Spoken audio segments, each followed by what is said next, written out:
fully dressed. I want to put on my socks. Yeah.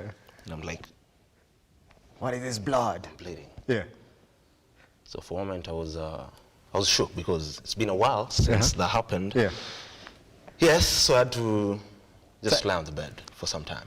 Said you, can I say? And yet again. What you say? You no, please. No, please. Listen. But yet again, this is where Simba. This is the beat you hate as or being a bachelor.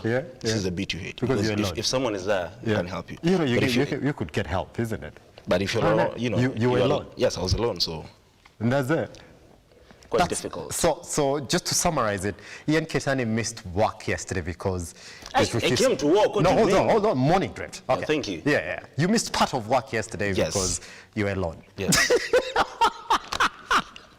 Anyway, guys, thank you very much for choosing to begin your day with us right here on the Morning Drift. I think today we're going to have full energy on the show because he's not nose bleeding, probably didn't wake up alone. This will be a good thing as well for all the interested parties. Is that what it is? You can clearly see how short guys have a lot to say. Isn't it? Well, but anyway, there's just a lot that is supposed to happen today. Keitany, we're going back to the street. According to the Azimio coalition, that's exactly what they said. Yes. That it is back to the street. And you know what? Yeah. To some point, you don't really understand where they're coming from. Yeah. Because at the end of the day, their concerns. Yeah. By the way, they have fresh concerns, and they've said if our concerns will not be addressed, there's no thinking twice. There's no turning back. We are hitting the streets yet again. And they feel that now the government is taking this time, instead of focusing on the bipartisan talks, to drum up support for the Finance Bill 2023, which they say will not make things proper in this country. So they're saying, well, we're going to go back to the streets. By the way, they're not the only ones who've said they're going to go back to the streets. Civil service unions have also stood strong on their promise to go to the streets should the government then see through to some of the taxation proposals that have been drummed up for the Finance Bill 2023. So that's essentially what it is then, Keitany. Yeah, that if we're not just going to be just as a mere coalition in the streets, the civil service unions are also joining them in the streets. So, two fronts of Mandamano now. Let me tell you one thing. Yes. Very, very soon, teachers might as well join them on the streets. Oh, yeah. Interesting. Yeah. Well, time will tell. Yeah. But you know what? The nominee for the post of the Director General of NIS, Nordin Haji, said yesterday, oh, yeah? I have no apologies to make over the withdrawal of cases against key politicians and key appointees of the president, that is Dr. William Ruto.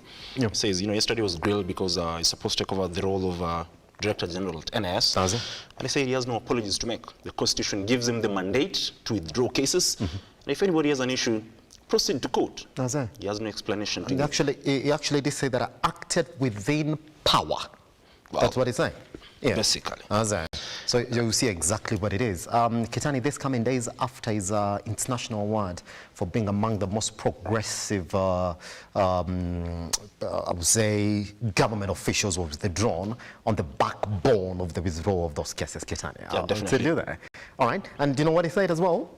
I will not tell you what I'm worth, because indeed the position that I'm interviewing for, if I tell you how much money or wealth that I got, this sometime later on might be an issue of public interest or security concern. So music will allow. Why would you tell us how much you're worth? If the president tells us how much he's worth, why would an NIS director not tell us how much he's worth? Could he be worth more than the president? Could he be? What amount of wealth would amount to a security concern? Must be a lot. Must be, or too little? Not really too little. Not really too little. There's a man who's been on the public service for a while now, because even before being nominated to be the DPP, he was working with NIS. So he's basically not going to a new field, back to where he was. So I'm telling you he knows how to go about it. Here's the thing, we're going to wait and see whether they pass him, because we don't know exactly how these appointments go. It is essentially just coming in to see exactly the person you're going to appoint. Majority of the grilling really has never really stopped majority of these officials from ascending to this position. Exactly what I wanted to say, because ever since President Dr. William Ruto, not only Dr. William Ruto, even when Uhuru Kenyatta was in power, on very few occasions you'll see nominees, presidential nominees being, rejected and by the panels, or by the same legislators who are supposed to vet them. So it's safe to say, and even so far so good, all the nominations made by Dr. William Ruto, they've all been passed. And by the way, while he was addressing the Jubilee, I beg your pardon, the UDA or the Kenya Kwanza PG last week at State House Nairobi, he thanked the legislators for supporting himself, for supporting his nominations and the bills he's brought through to Parliament or before that. Pretty much. All right. Now let's then jump directly into the newspaper review this morning. Keitany, I don't have the standard. I beg that we jump into the Daily Nation quickly then before we move on to the rest of the business on Morning Drift. Well, fair enough. And straight to the newspapers we go, and we start with the Daily Nation. And the big story today, they say, is on matters tax. And like you can see on your screen, they say big standoff over tax law. A fresh standoff looms today between Raila Odinga's Azimio la Umoja and President William Ruto's Kenya Kwanza after a midnight ultimatum for the government to withdraw the finance bill, which they say is laden with punitive proposals. That ultimatum, by the way, lapsed last night. Yes. And like Simba said, you can see, by the way, still on that particular newspaper on the screen, members of the public service sector who participated in a peaceful procession against, or rather, they were against the proposals on the finance bill, the housing levy. They took to the streets on Monday to protest that, and they said that will not be the last time you'll see them on the streets. So, safe to say, they'll be there. They'll be joined by the Azimio coalition and their supporters. And as well, teachers might be going to the streets. So, President William Ruto has to fight. Tough times. Yeah, tough times. I'm telling you, he's fighting in a lot of fronts. You see the same way Professor Njuguna Ndungu said, tighten your belt. I think it's time to tell the president, Mr. President, could be time you tighten your belt. Yeah, yours as well, isn't it? Tough times. Tough times. And guys will say 3 years, the next 3 years are going to be very, very tough for majority of Kenyans. Prime CS, Salem Davide, telling us, well, the next 3 years are not going to be easy, so this probably could be the start of that. But you will say, Keitany, but this government has not even started their financial year. This is the very first time they're trying to attempt their financial year. So, and you're seeing the kind of opposition they're getting, not just from outside the party, by the way, even from within the party. I'm telling you that. We've seen exactly the reactions of a section of Mount Kenya.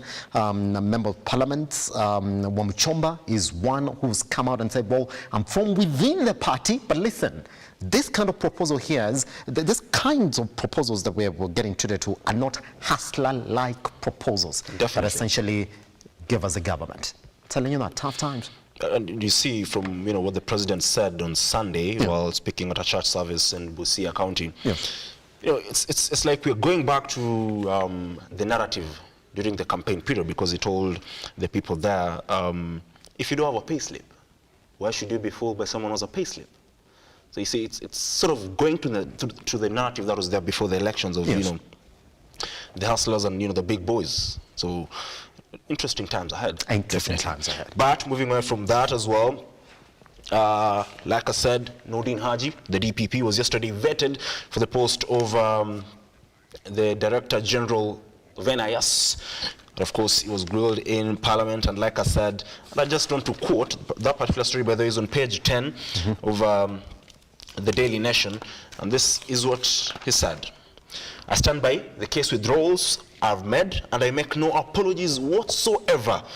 Withdrawal of cases is a constitutional power I was given. Nobody can come and question those powers. And if anybody wants to question them, then there's the court of law. Go to the court, Haji says. Safe to say, I'm so certain DPP Nordin Haji will be approved. For the post of the Director General of NIS. Of course, definitely. And there's one MP by the name Irene Kasulu who said, and he told Haji straightforwardly, the public does not trust you. you are known to always pass the buck to other government officials. Yeah. By the way, even the lobby groups who are, rejecting the nomination of Arjay as the Director General of the NIS, they said, this is a man who confessed being influenced politically to drop political charges against key political appointees. So how then should he trust you with the post of the Director General of NIS? Because this is the guy who will sit at the National Security Council. So it is a very, very crucial post, Simba. I remember the Law Society of Kenya giving him a couple of days for him to respond as to what led to the dropping of majority of those cases. But guess what? The response did not actually come, Keitany. But guess what? Wanasemanga hivi ndio kunaendanga. Kumeenda hivi. Before, Simba, we jump straight to the Standard this morning. And this is a story you'll be really, really interested in. As well, it is not Nordin Haji alone who was vetted yesterday, because Kamau Thuge, the former Treasury as a PS, was vetted yesterday to take over the post of CBK boss. And he says he will float the dollar bond to ease pressure on the Kenyan shilling, beg your pardon. Simba, I think I was looking at where we are in terms of our forex reserves that have been dwindling over time.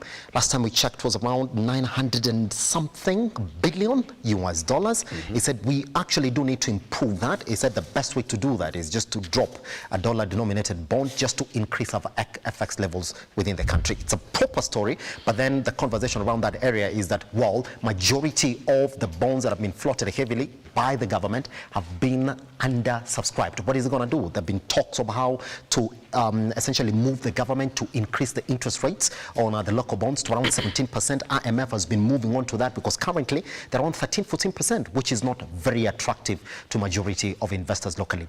Probably, if that goes through, then his proposal indeed will be a magic bullet. Fine. All right. Just for that, let's look at the Standard same stories. The same stories that Keitany is talking about this morning on the Daily Nation. You would think they are reading from the same script. So, but for them, they're saying it is back to the streets. This is after the Azimio leaders say they will not resume bipartisan talks because government is pushing the finance bill that would worsen the cost of living, meaning demonstrations are likely the next step. And these are their concerns. Reject the finance bill in a total.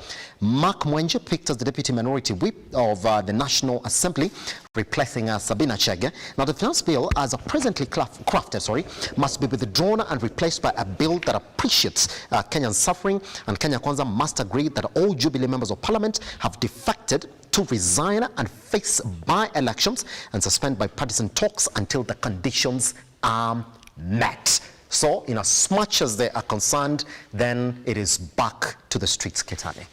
Yeah, that's according to the Azimio coalition. Big question is, will you go to the streets?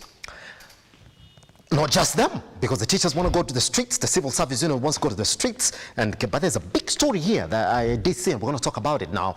A majority of rural hospitals, Keitany, as we are speaking this morning, this week, they want to start rejecting NHIF cuts because NHIF has not delivered funds to this particular entity for April and June, April and May.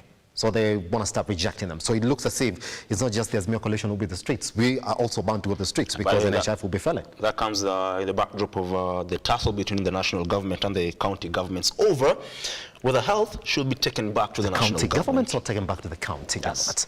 That's it. Or other stories that Keitany is spoken about here, about how Pasco's return to haunt Ruto's powermen. That is on the NIS board's approval by the parliamentary committee. We're going to talk about that, and how 7 tribes now are scooping new TSC posts. Read that story on page 8 of the Standard. That's it on the Standard. Simba, just 20 seconds, Madam Director. There's a story here on the Business Daily today, and they say South Sudan asked President Ruto to end Joe's port monopoly because they say of course, that particular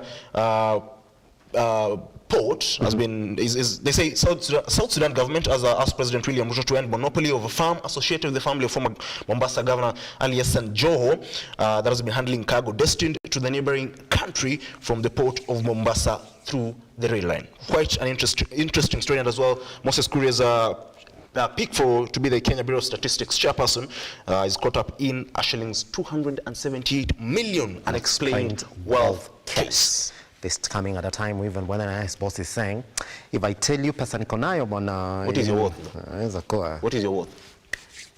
I had breakfast. That's it. That's my word, man. Goodness me. On that particular note, we take a short breather here on the Morning Drift on the 31st day of May 2023. Just for a moment, because I'll be coming back with the news making headlines this particular morning. Don't go away.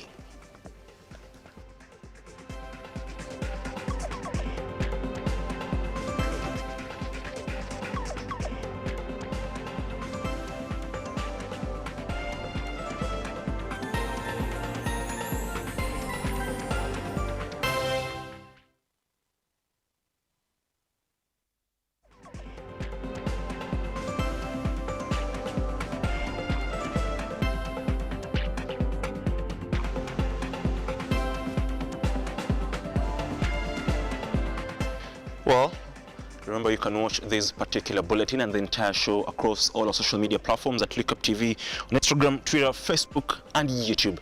Let's kickstart with this bulletin with some education news. And Education Cabinet Secretary, that is Ezekiel Machegu, has said that planting and growing of trees will be part of school heads' performance contracts. Speaking in Siaya County, where he and ICTCS Eli Duwalo had visited Kametho and Sigera primary schools to help in raising funds for putting up new classes, Machogu said educational institutions enjoy land and human capital resources that can be tapped into and institutionalized while cultivating a culture of planting trees in school-going pupils.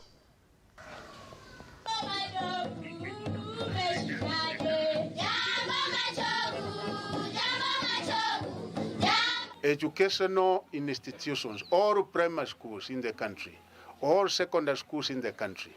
We have said principals of schools, one of the areas which is going to appear in your performance contracting is tree nurseries and the planting and the growing of trees.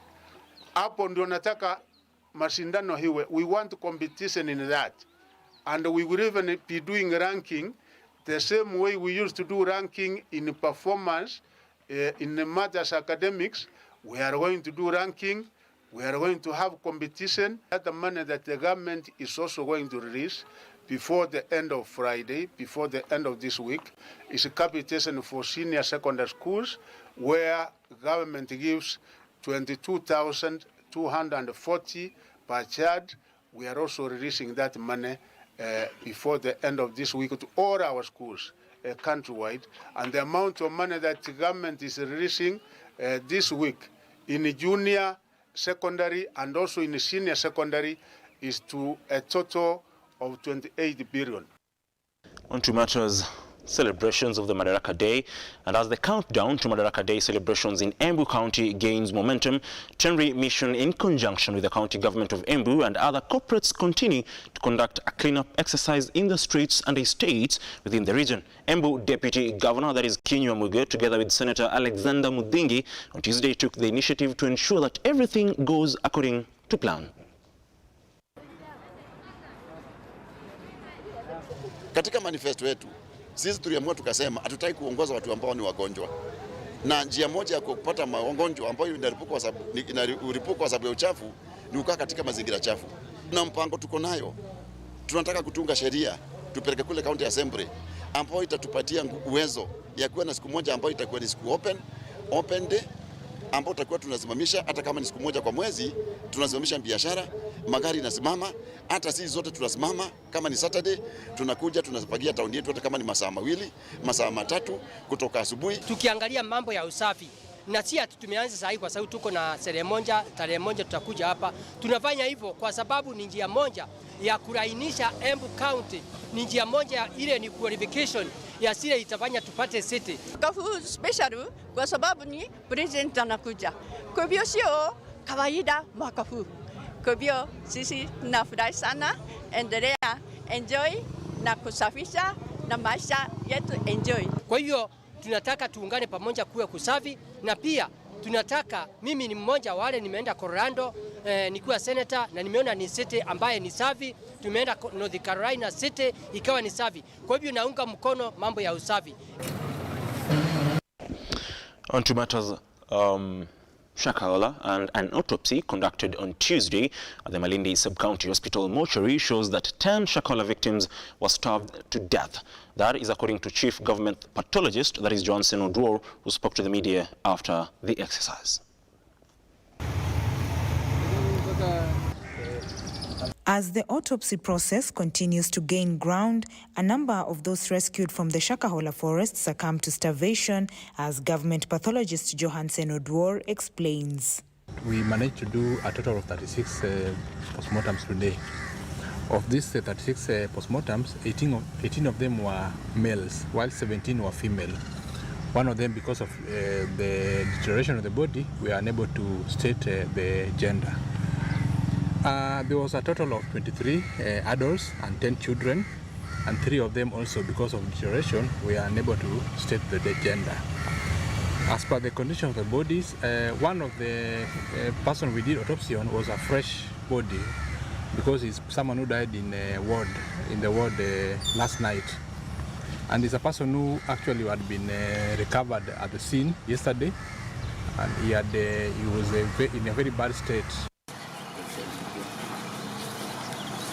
In the government's efforts to fight preachers with extreme teachings, the Bungoma County Police Department has ordered preacher Geoffrey Nakalira Wanyama, also known as Prophet John V, aged 83 years old, of the Church of All Nations located in Nandolia in Kandui Sub-County, to present himself to the office of the police commander on the 6th of next month to be questioned about his teachings. County Police Commander wa polisi amemwambia atembelee ofisi yake baada ya jamhuri. Baada ya jamhuri tarehe ngapi? 2. Ya akuje tu. Na akuje pia na vyombo yake ya kazi. Vyombo yake ya kazi. According to the Bungoma County Police Commander Francis Kooli, the citizens had requested the police to investigate the preacher, who has 42 wives and 289 children, claiming that he may be using the position to spread extreme ideologies. Wale wananchi wamekuwa wakikuja hapa nasema sisi tuko na hii kanisa ya muungano na tuko na Biblia yetu. Sasa tunataka kujua pia Biblia hiyo inasema nini. And according to the residents of the Kandui area, Prophet John has designed his Bible with 93 books, which he uses to preach the gospel in his church, a total contrast from the other preachers who use the Holy Bible with 66 books. Prophet John V will be the second to appear in the Bungoma County Investigations Department after Eliud Wekesa, famously known as Jesus of Tongaren, to be questioned by the department about his New Jerusalem Church in Tongaren. Audrey Cherotich, Lookuptv. The Director of Public Prosecutions, that is Nordin Haji, on Tuesday appeared before the National Assembly to defend himself on becoming the National Intelligence Service Director General. Haji refused to reveal his net worth, insisting that, if at all he did so, then it would be a national security issue if he's appointed for the job. Appearing before the National Assembly Committee on Defense, Intelligence and Foreign Affairs, Nordin Haji knew there were question marks lingering over his suitability to lead the Intelligence Service Office, stemming from his immediate role as the Director of Public Prosecution. The immediate DPP boss fielding questions from committee members who wanted a detailed explanation why several high-profile cases were withdrawn under his watch. Haji defending himself, saying the Constitution gave him the legal mandate to do so. Despite the fact that those cases and the withdrawal would have brought a dent on my career, I had to make that decision because that was in furtherance of the rule of law, and I had to safeguard against miscarriage of justice. And it doesn't matter who that person is. The prospective NIS boss further revealing that most cases he did away with lacked sufficient evidence to proceed to full trial. We had issues with how the evidence was passed on to the ODPP. Initially, the evidence that was tabled to us showed that we had sufficient evidence in most of those cases to prosecute. In some of the cases, the investigating officers themselves submitted affidavits to say that they produced evidence that was not complete, that some of the evidence were actually tampered with, and some were even forged. Committee members probing in length to know how Mr. Haji, if confirmed as NIS boss, will deal with criminal elements such as the Shakahola massacre that has left hundreds dead. If you look at Shakahola, I think we are going to over 300 bodies, and we have still not finished. The sum of it is that it is at par with some of those organized terrorism attacks that we've had. So it is a problem, and it is a problem that I, if given the opportunity by this House, will deal with firmly and effectively. If he is given the nod by the National Parliament, Haji has promised to leverage on technology to improve on intelligence gathering to strengthen the country against terrorist attacks. We have to recognize that we live in a global world, and because of that, we are also dependent on technology and other systems that leverage and give the NIS and our national security an advantage or leaps in being able to safeguard our security. Honorable Chair, on that, I intend to configure the National Intelligence Service for it to become fit for purpose. With the vetting now done, Haji will now await the approval of the National Assembly before assuming his new role. Henry Tende, Lookuptv. Now, on to matters, the finance bill, and Azimio la Umoja One Kenya Coalition leadership on Tuesday resolved that its faction will vote against the finance bill 2023. The National Assembly Minority Whip, that is Opiyo Wandayi, who read Azimio's statement, asked the government to withdraw the finance bill in totality and reintroduce it in a manner that will address the interest of Kenyans. Shadrack Kareria with that particular story. As different stakeholders in the country continues to reject the 2023 financial bill, the Azimio coalition has added weight into the matter, opposing the controversial bill. We reject this backward march. We reject the finance bill in total. We reject excess taxation to finance wasteful expenditure. While addressing the press in Nairobi after the Azimio's parliamentary group meeting, the Azimio bipartisan committee suspended the talks, mounting pressure on the government to withdraw the 2023 bill before they can proceed with the talks. On the finance bill, our members have come to the conclusion that it has only bad news, worst news, and the worst news. We consider this to be a bill from people living either in another planet or another country other than Kenya. Until all these are agreed upon, the joint bipartisan talks remain suspended. Kenya Kwanza has up to midnight today to comply. The committee accused the Kenya Kwanza government of imposing tax burden to Kenyans who are already suffering due to the high cost of living. That this finance bill takes us back to the 1980s. It takes us back to the era of cost sharing in public institutions. It takes us back to the era of structural adjustment programs. It takes us back to the 1980s because the people who were in charge back then are in charge today. It is our position that in the long history of budget making in this country, never has a regime tasked our people to sacrifice so much by way of taxes for so little by way of gains. The Azimio coalition has vowed to oppose the bill, as well as the affordable housing construction levy. The coalition also wants all its earlier demands to be addressed for the talks to take place. It is our resolution that other than merely committing not to interfere in the affairs of other parties, Kenya Kwanza must agree that all Jubilee MPs, and indeed any other MPs, who have defected to Kenya Kwanza, in essence, have to face by-elections. Azimio has today settled on the Honorable Mark Mwenje, the MP for Embakasi West, as the Deputy Minority Whip of the National Assembly. Honorable Mwenje will be taking up the position that was left vacant upon the removal of the Honorable Sabina Chege. The Azimio Bipartisan Committee have given the Kenya Kwanza up to midnight to comply with their demands before they can announce their next course of action. Reporting for Lookuptv from Jaramogi Oginga Odinga Foundation in Nairobi, my name is Shadrack Kareria. Well, that particular story by Shadrack Kareria marks the end of our bulletin this morning. And after the break, Simba Elijah Charles Kiagi will be here conducting the debate on the Finance Bill 2023. And I can tell you what, it's already heated even before it begins.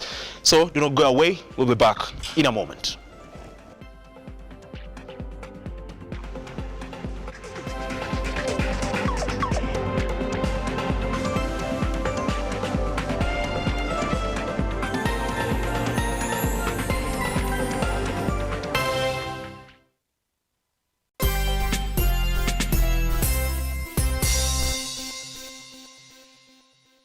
Maisha ni magumu, mara hutoki, mara kama wataka kutoka ambao mama shauri yako utashikwa, varudi ndani ya nyumba na wajukuu wako. Siku ya leo sasa hivi tuko katika kaunti ya Kwale. Sehemu hii inajulikana kama Simba. Madhumuni yetu ni kuhakikisha kwamba tunabadilisha maisha ya watu kama 800. Kila mmoja atakuwa anapokea chakula, yote ni kwa hisani ya Lotto Foundation. Naambia asante sana. Tunaomba tupate zaidi ya hivi. Nashukuru sana alhamdulillah kwa kupata chakula hiki. Kwa hivyo mimi nasema asante sana tena sana. Lotto Foundation nasema tunashukuru, tunawaomba wakati mwingine kututembelea. Kumbuka wakati ambapo unacheza Lotto, 25% inatumika kufanikisha shughuli hii. Sasa hivi tunavyozungumza takriban milioni 600 imetumika kubadilisha maisha ya watu kwa hisani ya Lotto Foundation. That is why tunasema kila wakati Lotto Foundation, changing lives.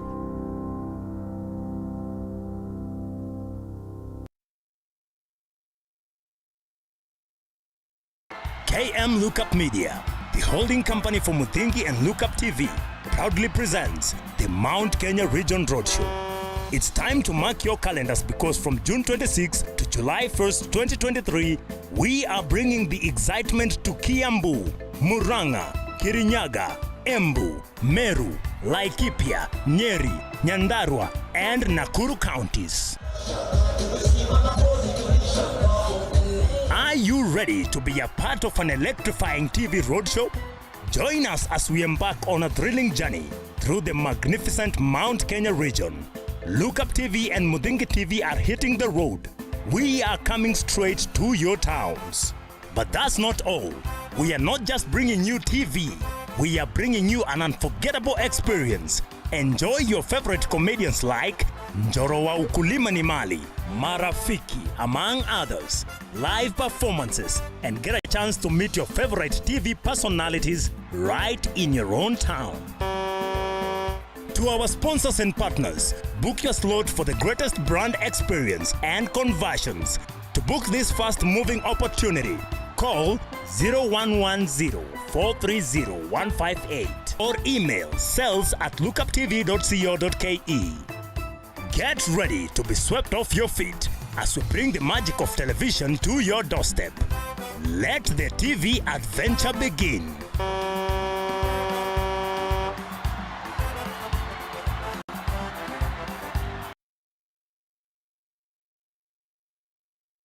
We as Novena United Circle are a society that is able to provide a platform for business startups by providing financial aid to members and creating a platform to accumulate their savings. We look for small business entrepreneurs who are starting a business venture and provide the best opportunity to expand a business niche and turn it into something big. For more information, call us on 0768 757 956 or WhatsApp us on 0734 832 430. Novena United Circle. Tuungane pamoja.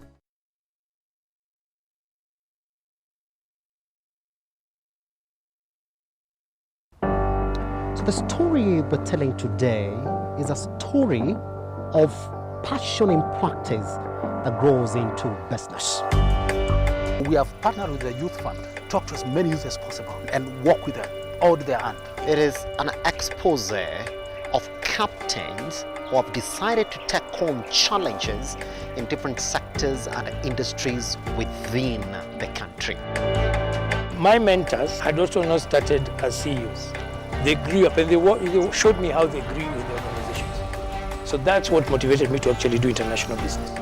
And it was a good experience.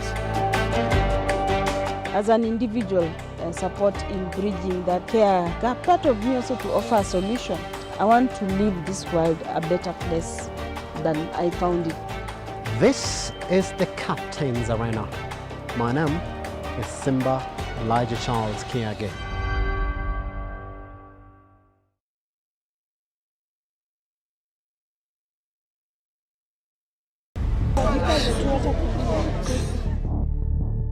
A terror attack that left an 18-month-old baby with a bullet lodged in his skull and taking the life of his mother.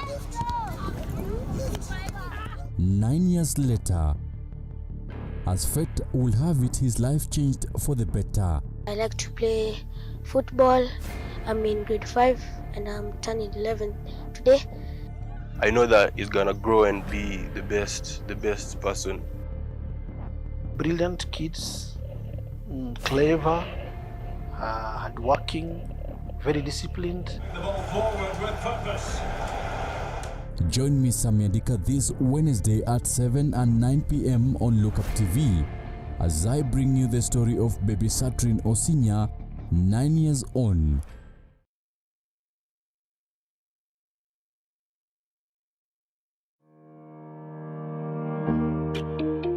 Hi, and welcome to Tujenge Home.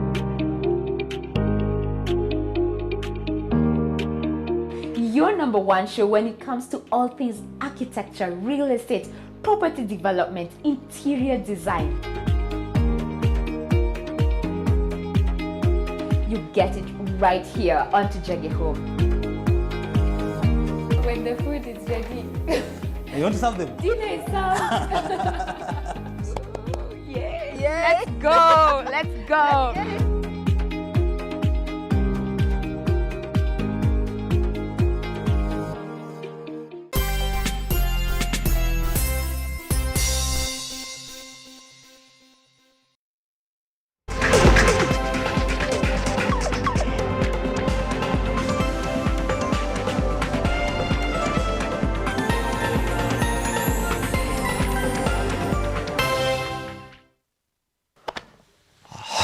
It is our day. So every Wednesday, we have conversations that are pertinent to the issues that the country is facing. That's what we do every Wednesday. So now, this particular space is going to be completely full in just a couple minutes as our guests keep on walking into the studio. All right, and we're gonna keep on adding them as our time goes by, because for the next 2 hours, complete 2 hours, we are gonna wish that we had breakfast a bit earlier on before coming to the studio, because then the sentiments and whatever it is that we're gonna share here is essentially what has been going on for the past 1 week, all up to yesterday. So this is the update currently as it is. Now that particular document then is going to go back to the National House for deliberation and readjustment before it is tabled for debate and passing. Now, as we wait for the National House business to resume on the 6th of next month, which is starting tomorrow, we do know that there's a mere coalition and a couple of civil service unions within the country have made themselves clear on what they think about the Finance Bill 2023. And this is what they say. Now, there's mere coalition is telling Kenyans that indeed the Kenya Kwanza government has to reject the Finance Bill in totality, completely. Every proposal, according to the Azimio coalition, in this finance bill doesn't make sense. It's going to make life harder for majority of Kenyans. I'm going to look at those contentious clauses within the finance bill that essentially have rattled Kenyans. Number two, they've already said that the finance bill, as presently crafted, must be withdrawn and replaced by a bill that appreciates Kenyans suffering. So according to the Azimio coalition, this one doesn't appreciate Kenyan suffering.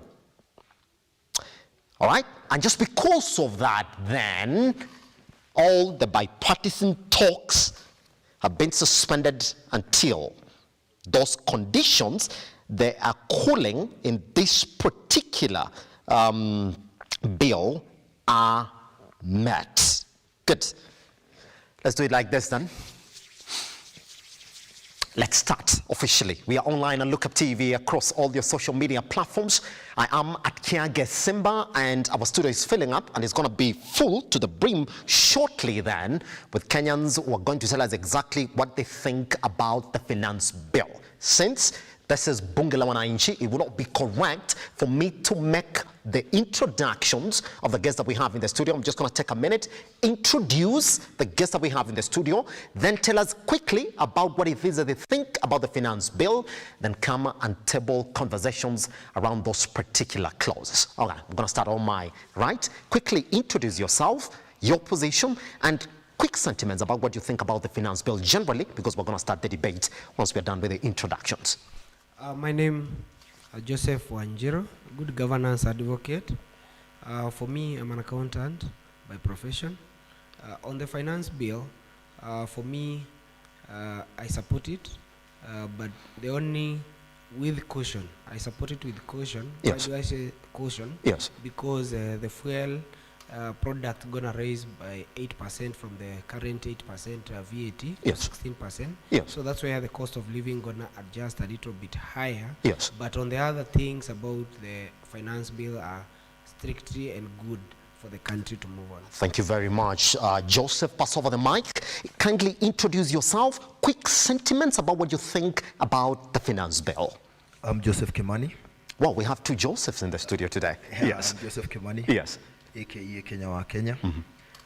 On finance bill, I say, I don't support finance bill 100%. Yes. Like 40%. It is. Or move the mic closer to you. It is a burden to Wananchi. It is a burden to Wajiko. Yes. Because I have gone through the finance bill and I have seen some of the added tax to the Mwananchi, which will be a heavy burden to the Mwananchi. And this government was a hustler's government. And right now, it is not a hustler's government. They are exempting the taxes from the higher earning people and bringing down to those they call them Mama Boga and watu wa boda boda. Pretty much, Mr. Keitany, will be coming back to you so that we can start tabling that conversation. Good. Walker, umekuwa mwenyeji wa mwenyeji. Wow. Mwenyeji wa bunge la wananchi. Walker, kindly introduce yourself. Give me quick sentiments about what you think about the finance bill, because I'll be coming to you. Thank you so much, Simba. Good morning, and it's a pleasure to be here. I'm Jim Walker-Peter, the president of Africa International University. On financial bill, I would say I'm not here to critique it but give an input, because I feel there's still some gaps, and we are going to talk about it. So I feel it is a wrong timing and wrong timing for implementation. So we are going to talk about it and really discuss about it. You'll be seeing the gaps in this kind of bill. Pretty much. All right, let me pass over the mic to Shiko. How are you doing? Good morning. I'm good. Yes. I'm Shiko Alwaka. Na mi ni Mama Boga. That's it. So I'm supporting the finance bill. Because if we don't pay taxes, kwa sababu nyingi zimekuwa shida juu ya taxes, our country will be not in good hands. That's it. Yeah. Pretty much. Shikonda kuja kwako, by the way, kuna vitu zingine hapo za Mama Mboga zenye zinaenda kukuumiza kidogo hapo, and I would like to hear what Joseph says, because indeed, yes, part of what we're going to do today, by the way, as an accountant as well, just to make it clear to them exactly what these taxes mean and what a fund means in the Finance Bill 2023. Good. All right, finally. Good morning. I'm Peter Kariuki, youth aspirant Roy Ward.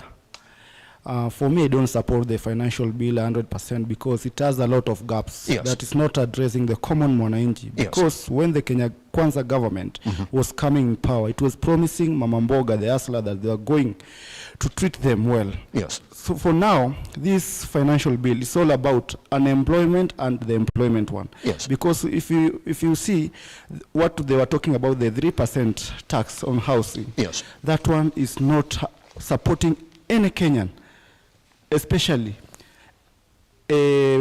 middle class. Yes. It is completely inafinyilia chini. Thank you. Pretty much. I want you to hold on to the mic because that's when we start now.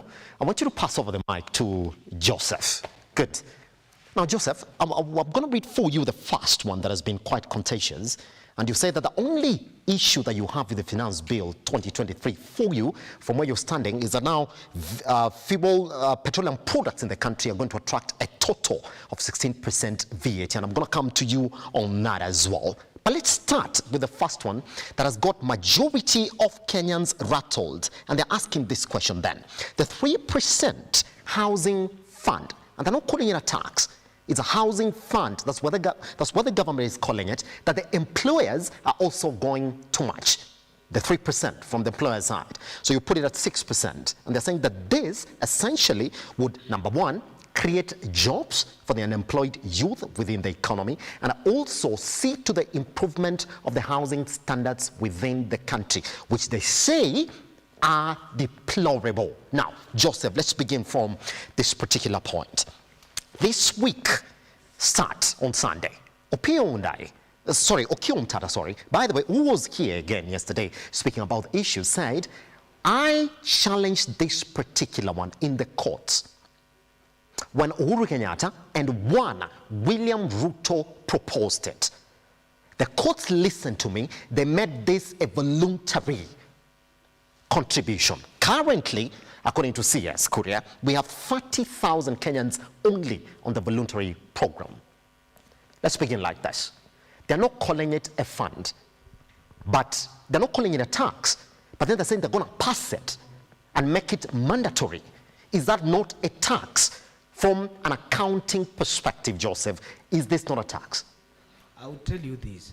The moment that you are enrolled, for example, in a SACCO, yes, and when you do a mandatory deductions from your salary, yes, and you save to the SACCO that yes, you are affiliated to according to your employer, yes, like if it is for TSC, they got their own SACCO, which is SACCO. Is that a tax? But no, hold on. Tax? It's not a voluntary. Yeah, just hold on, Joseph. But you can't use that example, though. No. Wait first. Yes. Wait, hold on. Yes. I use that because what the government is saying is simple. 3% from the employer. Yes. 3% from the employee. I will ask you a question. Yes. From this perspective, if, for example, I'm paid 40,000, I'm supposed to remit 1,200, and my employer, a father, 1,200. How much do I save? 2,400 under my name. It's not under employer's name, it's under my name. So if every month I save 2,400 and I haven't been saving, and the 1,200 the employer won't add on me or deduct from my salary, no, it's an additional levy that is coming up. You get it? It's a fund that is being brought up for the culture of saving. There is one thing our president promised when we were on campaign mode. Yes. During that KK government, yes, there's one thing government before. Yes. There's one government thing Ruto promised us, that we're gonna embrace this culture of saving. And the culture of saving. Why are you forcing me to save? No. You are. Why are you forcing me to save, Joseph? You are not being forced. I'll tell you this. Why do I say so? NSSF, we are always on it, and we never term it as forced. We term it for retirement benefit. That's right. And do you know that immediately I retire, Joseph, do you know that by law I will claim my NSSF benefits? Yes, and you get them within a year or two after retirement. But then the question I want to ask you is, well, once I save to the housing fund, is it a guarantee that I'm going to get a house? No. Okay. And you're telling me that you're going to give this money back to me after 7 years. But is it a guarantee that you get a return for your money? It is. But what return? It's not been told. What interest is this attracting? It has been elaborated. I'll tell you this. Yes. The stakeholders who are analyzing the whole story of the housing levy, yes, they are being mean on their side because, like the manufacturers, companies, yes, what they are raising above finance bill, they are looking at their age. What they haven't been submitting, yes, what loopholes and the gaps that have been there, yes, for them to deny the government the taxes. Now they have been caught red-handed.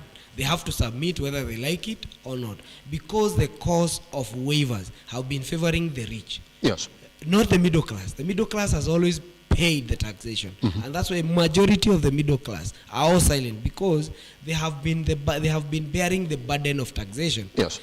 For the rich, they got something that was always known as exemption or a waiver at the KRA. Now it's not there. So whether you like it, whether you are rich, but for the poor, they've been exempted in a way, in like, for example, if I use a car, I pay VAT daily. But when I use a bicycle, do I pay VAT? No. Thank you. Pretty much. We're coming back to you on that as well. Give Joseph the mic as well. Joseph. Yes. You see, whatever Joseph is not saying is that the critical question we are asking is, if I start saving today, or even those people who are not going to save on that fund, is that it's on a guarantee that I'm going to get this house. And I'll be coming back to you, that when you decide to do a deduction from me, who are you supposed to consult? Is it not the employer that you're supposed to consult first, and the employee? But then Joseph, there's the same people are telling the government, you pass it, we're going to go to the street. That's why I asked you by saying, is it that somebody didn't listen first before introducing this fund? Because you can't tell me that if they consulted well within the employer circles, that they will be again threatened to go back to the street.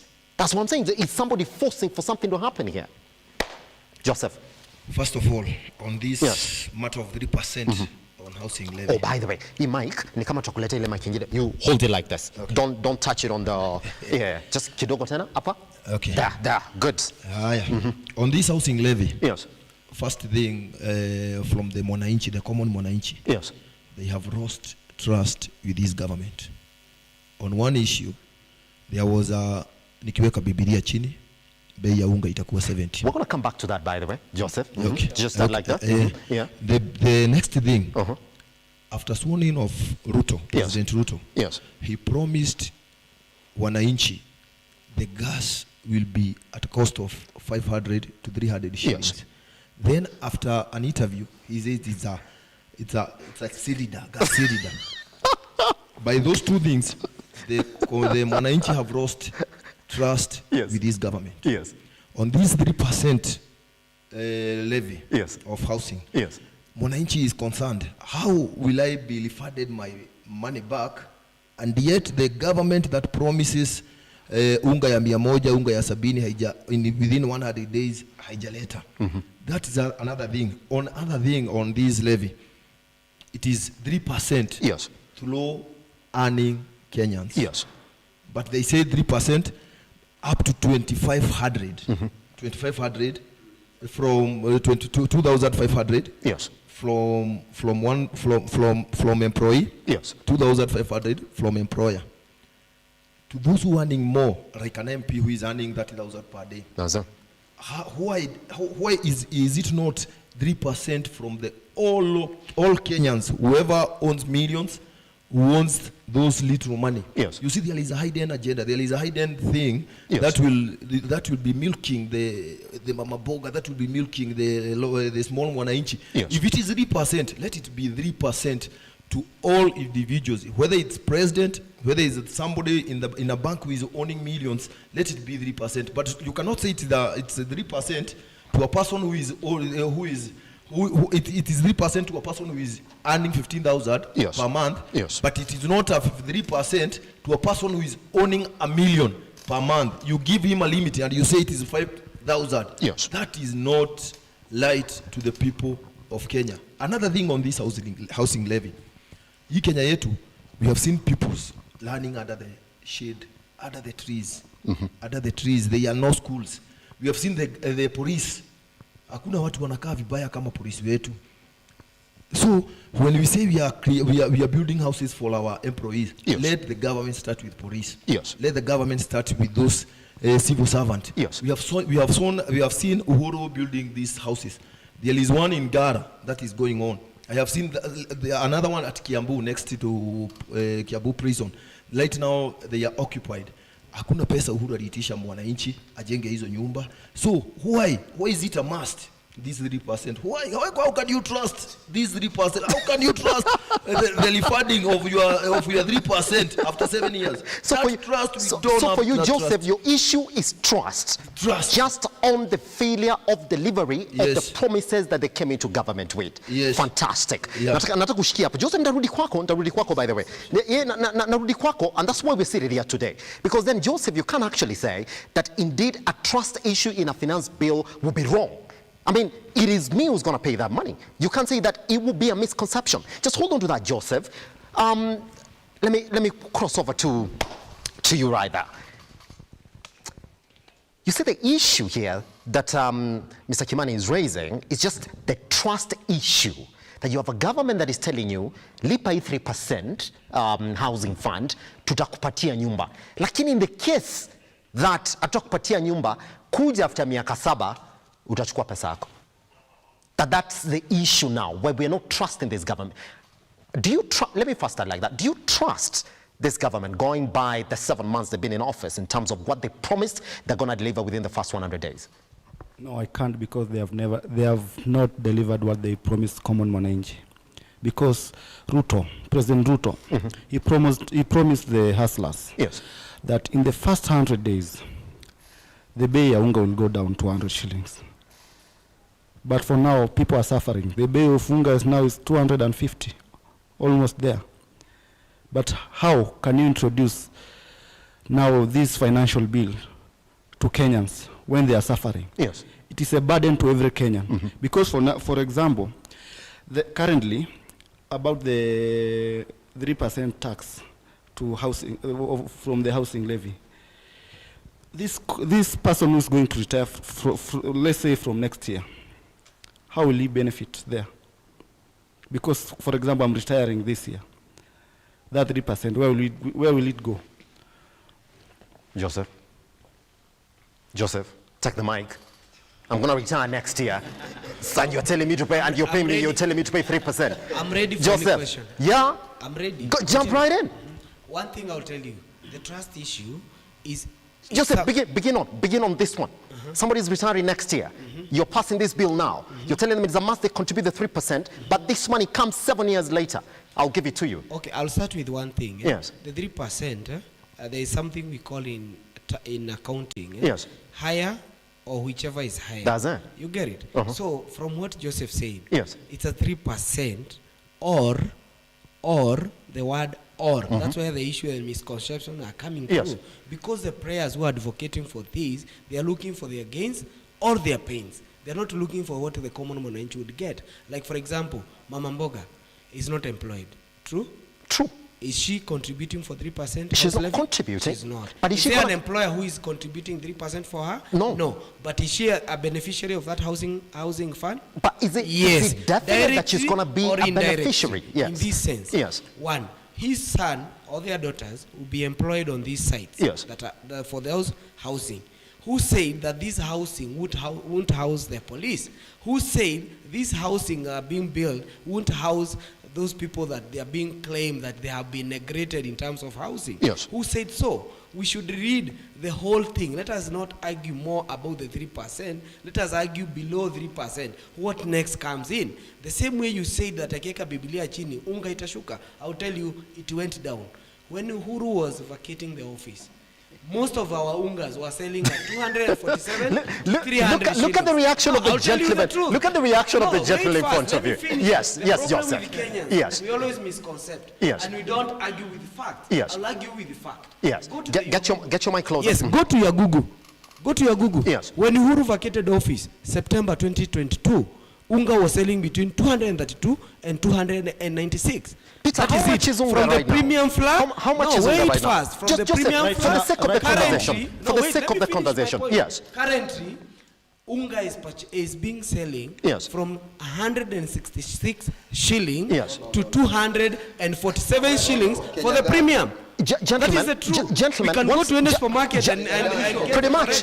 Gentlemen, once we come back then, I'm going to start this with also speaking to Shiko, by the way, as we pick up on these issues. And I want you to confirm the prices of unga, the prices of sugar, the prices of oil in the market right now. So we come back, you see, they're all disagreeing. They're saying, well, we do not agree with you because the current prices. That's it. Guess what? Even Shiko is here. She's going to confirm on that issue, by the way. Guess what? Once we come back, then Shiko said she supports the finance bill 2023. But let me tell you exactly where she's going to hit. Majority of people right now in the economy are via mobile money. So the thing is, any transaction that we're going to do as from 1st of July is going to attract a 20% VAT. Now means it's going to cost more to even transact. Is that not a pain point for her? But again, once we come back, what is this that she's supporting in the Finance Bill 2023?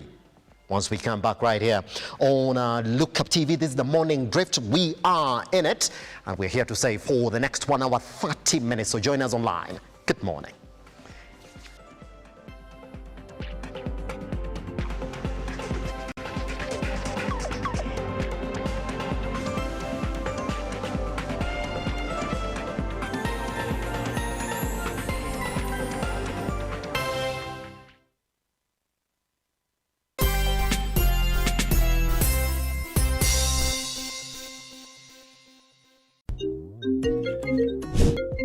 Hey darling, are we still on for a coffee date? I'm waiting for you to come and pick me up. I should be able to pick you in a few.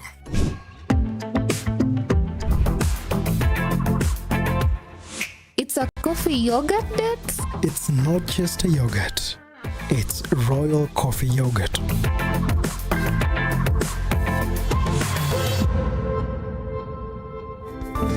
Flow with the sweet taste of thick and smooth Royal Fresh coffee yogurt. Royal Fresh, the royal taste of freshness.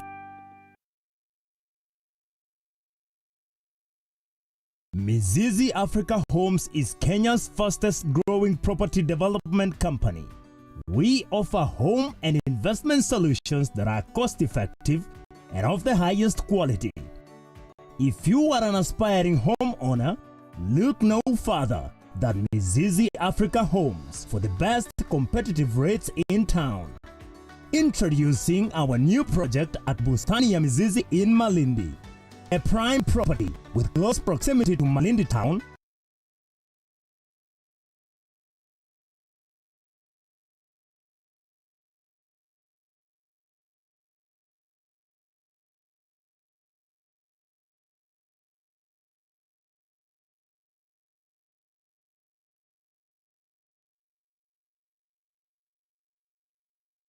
Farming and fishing. Retire mapema bila pressure and grab yours today. An 8 acre at only 99k with ready title deeds. For installment payment, deposit 50%, balance in 6 months installment. Financing option available. Bustani ya Mizizi in Malindi. Mapema ndio best. For more information, contact us on 020-790-2215 or WhatsApp us on 0742-112-215. www.miziziafricahomes.com and email info@miziziafricahomes.com. Our offices are at Westlands, Watamu Court, Room 3, opposite Sarit Center. Mizizi Africa Homes, together building a solid foundation.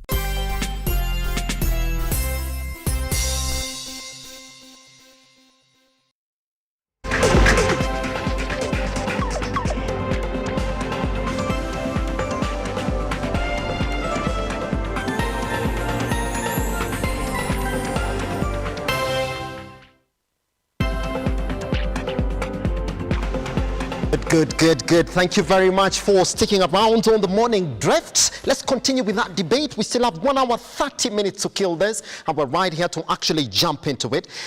Could you pass the mic to Shiko now? Thank you very much. Shiko, you said you come in and you support the Finance Bill 2023. Mbona una support Finance Bill 2023? Nini imekufurahisha kwa hii bill? Na support kwa sababu vinye watu watakuwa wakitoa taxes, that's how our country will move on.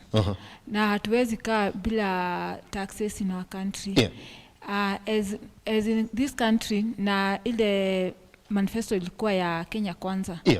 Ni kutengenezea watu mahali pazuri pa kufanyia kazi. So as long as we have good environment ya kufanyia kazi, sisi tutakuwa tukilipa taxes. And then the president, I know, he'll make sure hii revenue mali itaenda kwa mifuko yenye itaingia, atakuwa akiwatch sana. And as he watches those mifuko, na afunge ile mashimo iko kwa watu tusisikie, then hizi pesa zilienda hivi, tunatafuta watu wenye walizichukua. So then our KRA wakuwe patriotic, wapende Kenya yetu. Na wawe wakiangalia taxes vile zinaenda.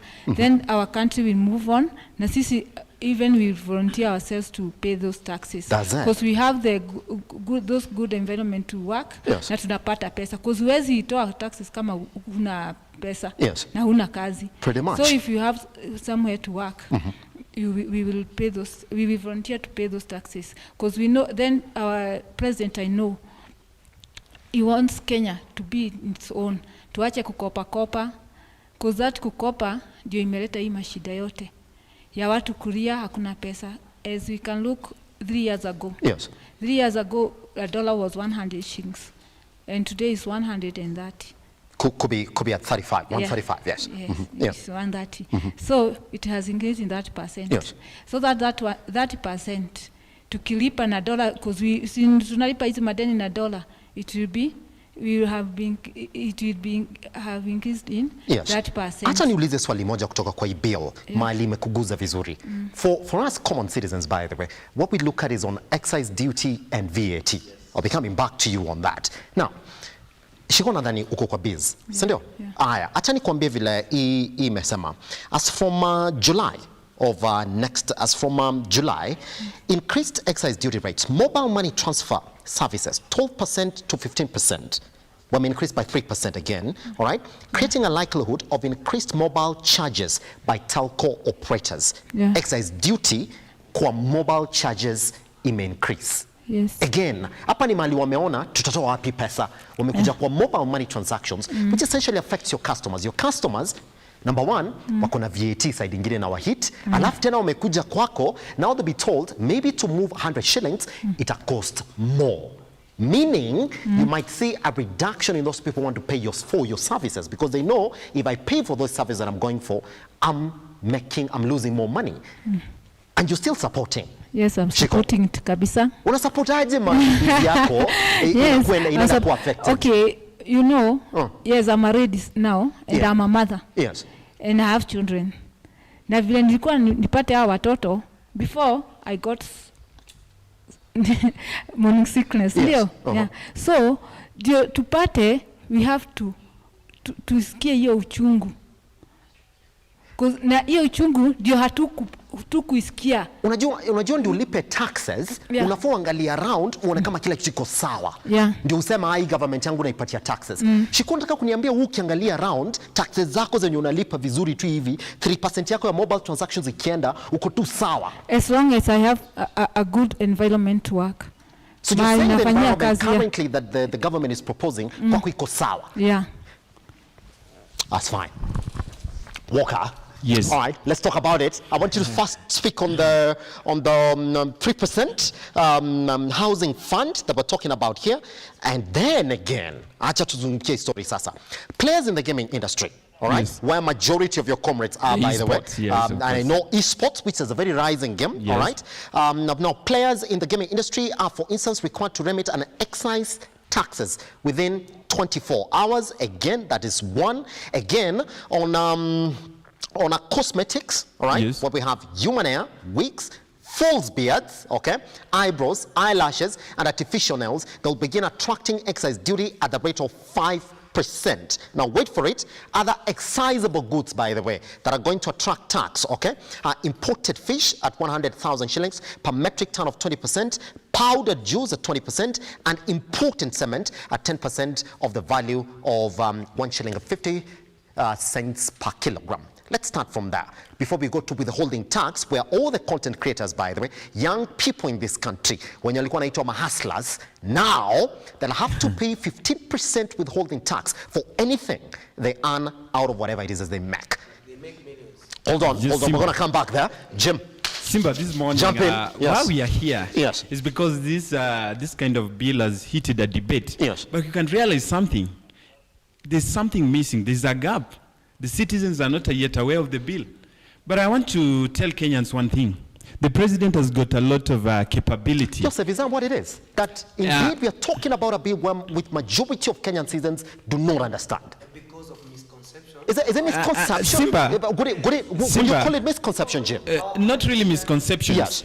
I will say, first of all, that there's a gap in education that is not a misconception, because let us look at our country. At the time that this bill is coming, look at the pyramid. Who is at the top? If you tell me you will be charging them 35%, yes. The others 30%.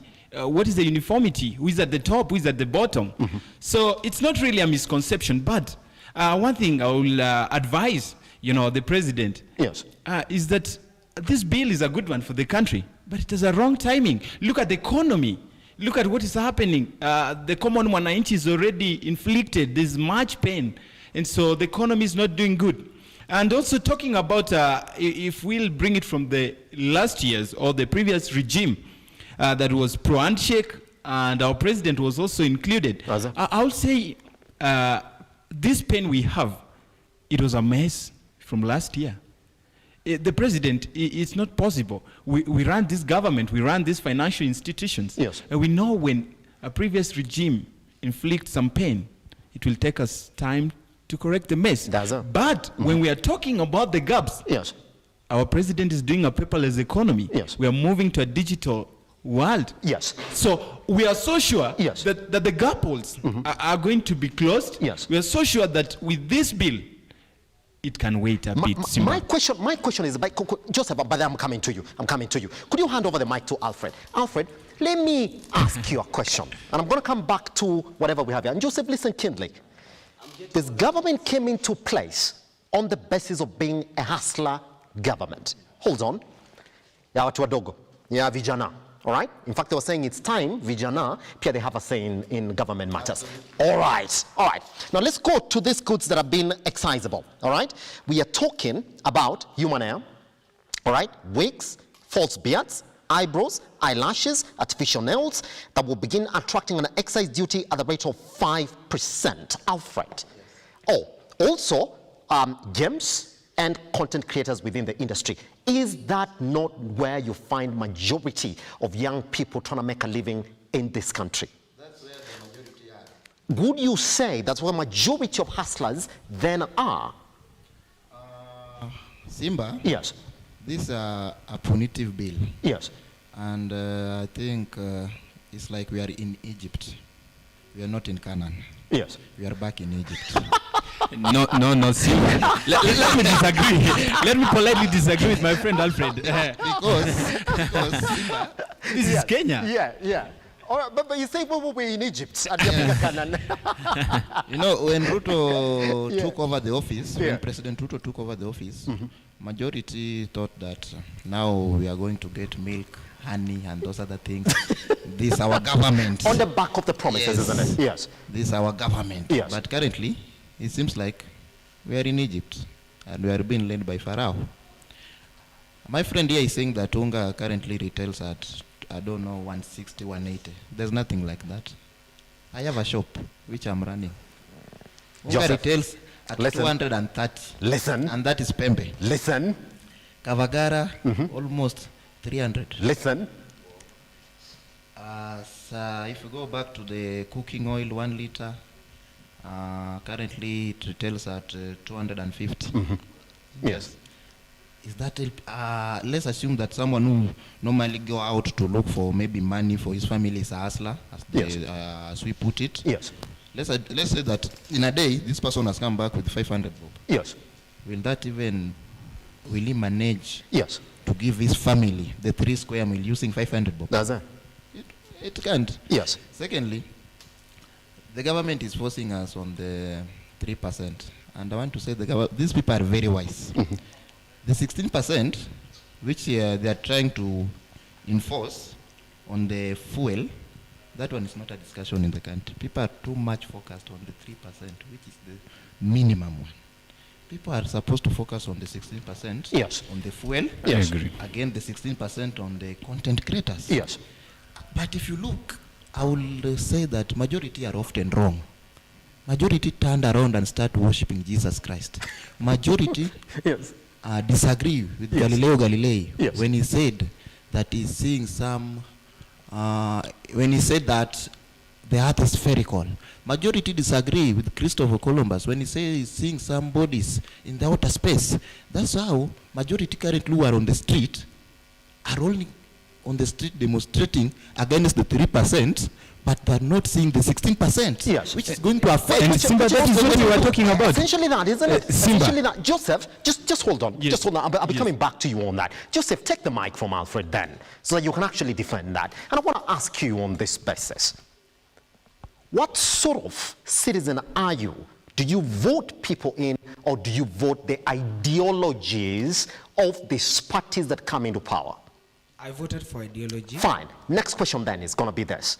If indeed you have a government that came in with a promise of reducing the cost of living in this country, Joseph, are we going to pretend that you don't know that the cost of production for this country is essentially an energy conversation? And that's what I said. Yes. I support this finance bill fully. Yes. But you can't say fully. You can't say fully in that. Yes. I said I support it. Yes. But with a clarification on one thing. Yes. And that's what I started with. I started by saying yes. we are focused on 3%, as my brother has said. Yes. But we are not focused on the fuel levy that is moving from 8% for fuel products yes. to 16%. Yes. For me, is it that's possible? where is it possible for me to focus on the 3%, you focus on the 16%, and then say, well, majority of these issues presented here then do not make sense in the finance bill? For me, yes. 90% of what is there, it's correct. For you, isn't it? For me, yeah. it's a good and guided. Yes. Why do I say so? The government, or during the manifestos, he said that this government is going to be owned by the lower class people, yes. yeah? In this sense, when I don't pay tax. He's laughing by the way. Okay, when yes. I don't pay tax, I'll tell him and he would hear, yeah. and I'll preach to him and yes. he will hear. Yes. When I don't pay tax, do I got a responsibility? No. When he said that Kavagara and Raha Premium yes. Ungas are selling yes. at 300 shillings, it's a lie. I purchased one. Clean shelf Kikuyu stores. Who's He's telling selling at 247 between shillings. Joseph, Wait first. Let me give you my analysis on this. Yes. On this Unga product. Yes. For example, when he talked about 1 liter of cooking oil going for 250, I said it's okay because last regime it was selling at 327. It's not a lie. Google, September 2022, it was selling at 327. Currently, it's selling at 250. Yes. Okay, the third one yes. is something that already I purchased. When you say that, for example, what kind of a car are you driving? Yes. You drive from what your pocket dictate. You get it? Yes. You won't want to consume a nunga that is costing 247, and there's a provision of a nunga from Ajab company that is selling at 197. Which is not everywhere. Is that it's everywhere. It's not everywhere. It is everywhere. Is that what it is? Joseph, take the mic, please, from him as well. Yes. And Chico, by the way, we're going to get into it very fast. Joseph, but not, I want to respond this very quickly. Yes. This government came in on the promise of being a hustler government. I'm going to come back to that, by the way. I'm going to talk about what Wamuchomba and what the UDA vice chair said just before stepping out of office. And you do know very well. He wasn't. That's fine. Just fine. We're going to get on that, but it was within the party. It was within the party, isn't it? And UDA is essentially, yes. Just hold on. We're going to come back to that, Joseph. Right. Do you feel that indeed the proposals here that are touching on the hustlers' pockets are essentially hustler ready? I would say that. No. Yes. No. Yes. For instance, there is 16%. Yes. Added on powder milk. Does it? Powder milk. Yes. If Wanjiko can testify, most of the HIV positive yes. women who give birth to children, they never breastfed. They breastfed their children with powder milk. Yes. it has been added 16%. Joseph, we're going to come back to that. It has been added 16% VAT. Then they remove 16% on choppers and helicopters. Just imagine. They remove 16% from the choppers and helicopters. And then the same 16%, they added it to the powder milk, which feeds the slums babies, which feeds the mama, the local mwananchi on the ground. Another thing that is my friend here Joseph is not seeing, this turnover tax. Daily, if you earn 1370 per day, you must pay 3%. Whether you are mama boga, whether you are mtu wa boda boda, you must pay. It's for the employee. Not employee. We're going to come back to that. Not housing. It's not about housing levy. I'm not speaking about just on TOT. It's just on TOT, by the way. I'm speaking about the gross income daily. For the hustler business, mtu wa boda boda, you say it's actually mama, equal to 500. Apana soma 1370. Yes. It was TOT. 1 million. But now it was lowered from 1 million to 500. We're not looking into it, Joseph. We're going to look into it. We're going to look into it. All right, just clear on that point because there's an issue here that I want you to respond. Let me finish on this issue, and you will lead on that article on the finance bill. There is that article on 3%. On everybody on a turnover, we call it gross income.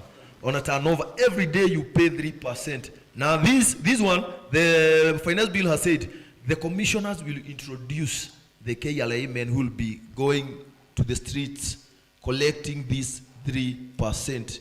Kwa watu wa boda boda, kwa mama boga, uki-earn 1370 per day. Hiyo ni ile umezinunua sukuma yako, umeuza, haujaondoa faida, haujaondoa ile umenunua, ni ile tu imeingia gross income.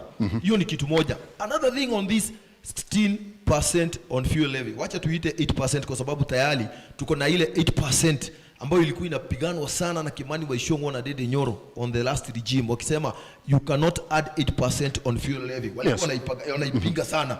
And we are Kenyans and we know, and they are in record. Right now they are adding another 8% on fuel levy. The fuel levy, which will be 16%. If you pay a token in your house, there is that breakdown of fuel levy. So if it is gone to 16%, your steamer, your token will add up. The manufacturing process will add up. That unga will add up. That transport will add up. Everything. We are all local Kenyans who deal with electricity, who deal with fuel, who deal with this.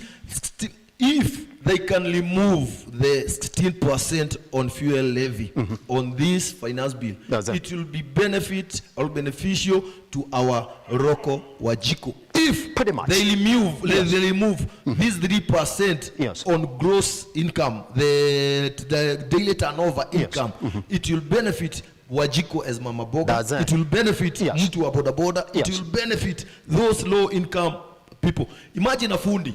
A foodie has been is being paid 1,400, and then he's being told to pay the 3% kwa sababu analipwa 1,400 per day. Huyu foodie tena atoe hiyo pesa alipe gross income per day. This government is not for mwananchi, it's not for Wajiko, it's not for hustlers. This government is for rich. How can they remove 16% from the 16% from helicopters? And then they bring it to the powder milk, 16% from... I want Peter to jump in as well. Peter, take us on a break. And you only have 1 minute. I'm going to come back with you from this break, then come back to Shiko, because indeed, that's where the conversation has started now, Shiko, because you hear, indeed, even as you support the finance bill, life is going to be very expensive. So, Peter, in 45 seconds before we go on this break, do you feel that generally, when you balance this finance bill, I mean, the good parts and the parts that we need to talk about deeply, do you feel that indeed it's a good bill for you, or it's a hustler bill? No, it's not a good bill. Yes. And it's not a hustler bill. Yes. Because what my friend was saying about the 3% turnover for the business hustlers, that one, anybody who is earning around 1370 per year, he'll be paying a tax of 15,000 shillings. Go back to the 16%, about the 16% of petroleum products. That means everything will rise up. For the mama mboga who want to go to the market, for example, you want to go to Githurai to buy a skuma, that means he'll be forced to add up something for the matatu guy. So the life will continue to be difficult. And I want to tell those people who are supporting these bills, don't lie to the president. And Mr. President, don't be lied with those people who are lying to you, because this Kenya is going in the wrong direction. People are not advising you well. Yes. The communication team in the President Ruto regime, they are lying to him, because common hustler and mwananchi is suffering because of whatever you are putting on these bills. Yes. Thank you. Pretty much. Now, Joseph, just to clarify, that's it. We should be factual. Just factual in the sense of yes. I want to correct a narrative. Yes. That's why I said misconceptions. Yes. There. Mm-hmm. I want to correct something from my brother Joseph. Yes. He said if you're earning 1347 1370 in a day, you'll be taxed 3% of TOT. Yes. I would read for you what it entails. Yes. Why should you pay for TAT? Turnover tax. Turnover tax is payable by a resident person whose gross turnover currently, I'm talking about current, not what is being proposed. Yes. Turnover from businesses who is earning more than Kenya shillings 1 million and does not exceed 50 million in any given year. That's fine. You get it? Yes. If you calculate, Yes. we go to the facts. If you calculate 1370 times 30, that's close to 40,000. If you multiply that by 12, it's around 480. Yes. You are not taxed. Yes. You are not taxed. Why do I say so? In the coming finance bill, you are not taxed. Because it is state. Now from 1 million, it goes down to 500,000. You get it? So if you are earning 480 as a mama mboga, 480,000 in a year, you are never taxed. So let us not lie to our people. Let us be truthful. Let us be honest with ourselves. Here's the fact, though, and we'll not come back so you interpret. Just hold on. I want just Joseph. Those are chemicals that we import. Those are chemicals. We want milk from hold on, Joseph. Not taxed. Shiko, just take over the mic. Just take a minute or so. And but we're going to come back so that you see exactly what your interpretation is. Because that's it. That will make them to be baptized in a new dimension. That's it. Now, this is exactly what we know from the finance bill, by the way. And Shiko, just 20 seconds, we're going to go on a break right now. That formal and informal traders will sell more than 1369 shillings a day. Among the casualties of the Finance Bill 2023, which is set to become law if passed by Parliament. I'm going to come and tell you exactly what particular clause would make his point valid. The interpretation might be different, but then if you sell 1369 shillings a day, essentially 1370, then indeed you're going to be a casualty. Just hold on. No, just hold on. I'm going to tell you the particular clause. Then, Shiko, don't you see that this gentleman, even if Joseph says, well, they support the Finance Bill, that one thing that's going to keep on sort of increasing the cost of living in this country is that 16% VAT on fuel products. On that basis alone, we are buying sugar expensively right now. We are buying bread expensive right now. Other products that would jump once it comes into effect. Is that no reason enough for you to tell the president, I do not support the bill just because of that? It's not a good reason. Yeah, it's not a good reason.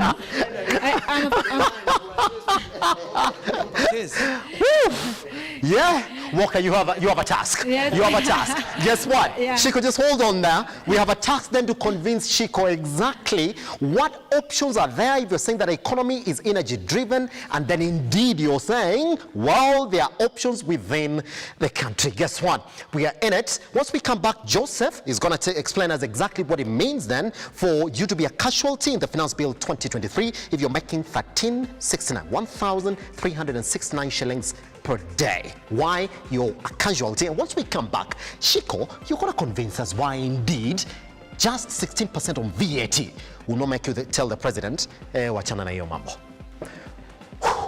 We got on.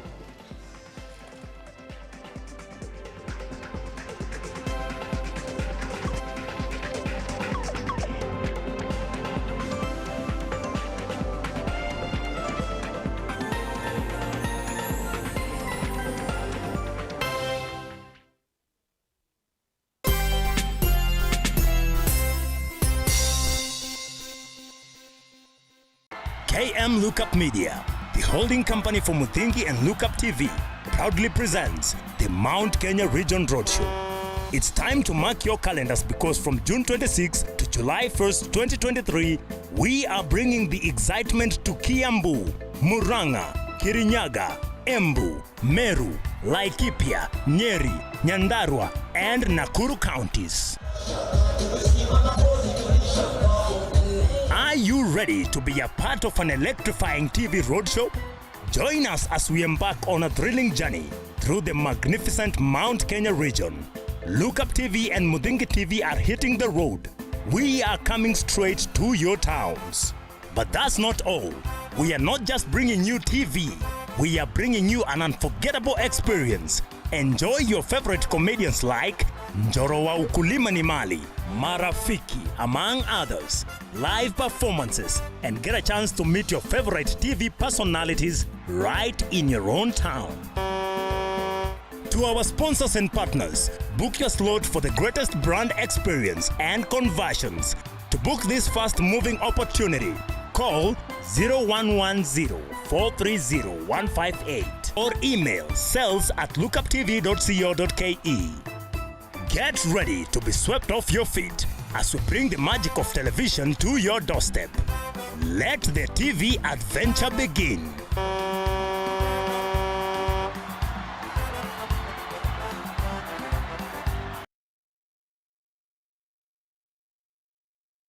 Today we are hosting the Lotto Foundation as they do a food distribution to the community. The community involves people from Huruma. Huruma is where we have the home for the aged.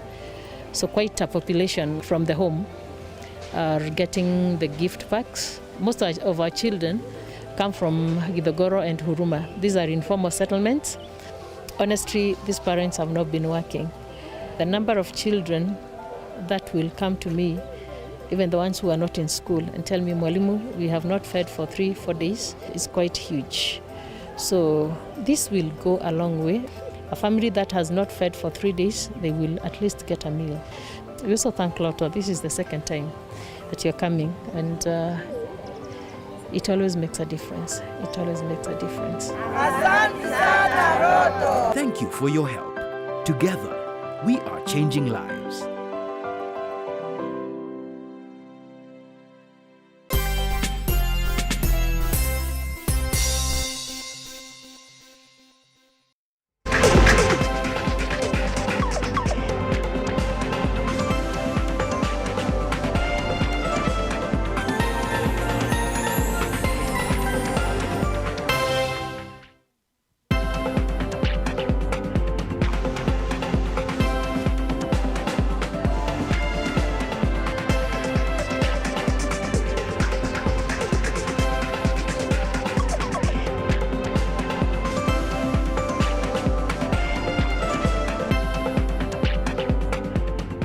Guys, we're back.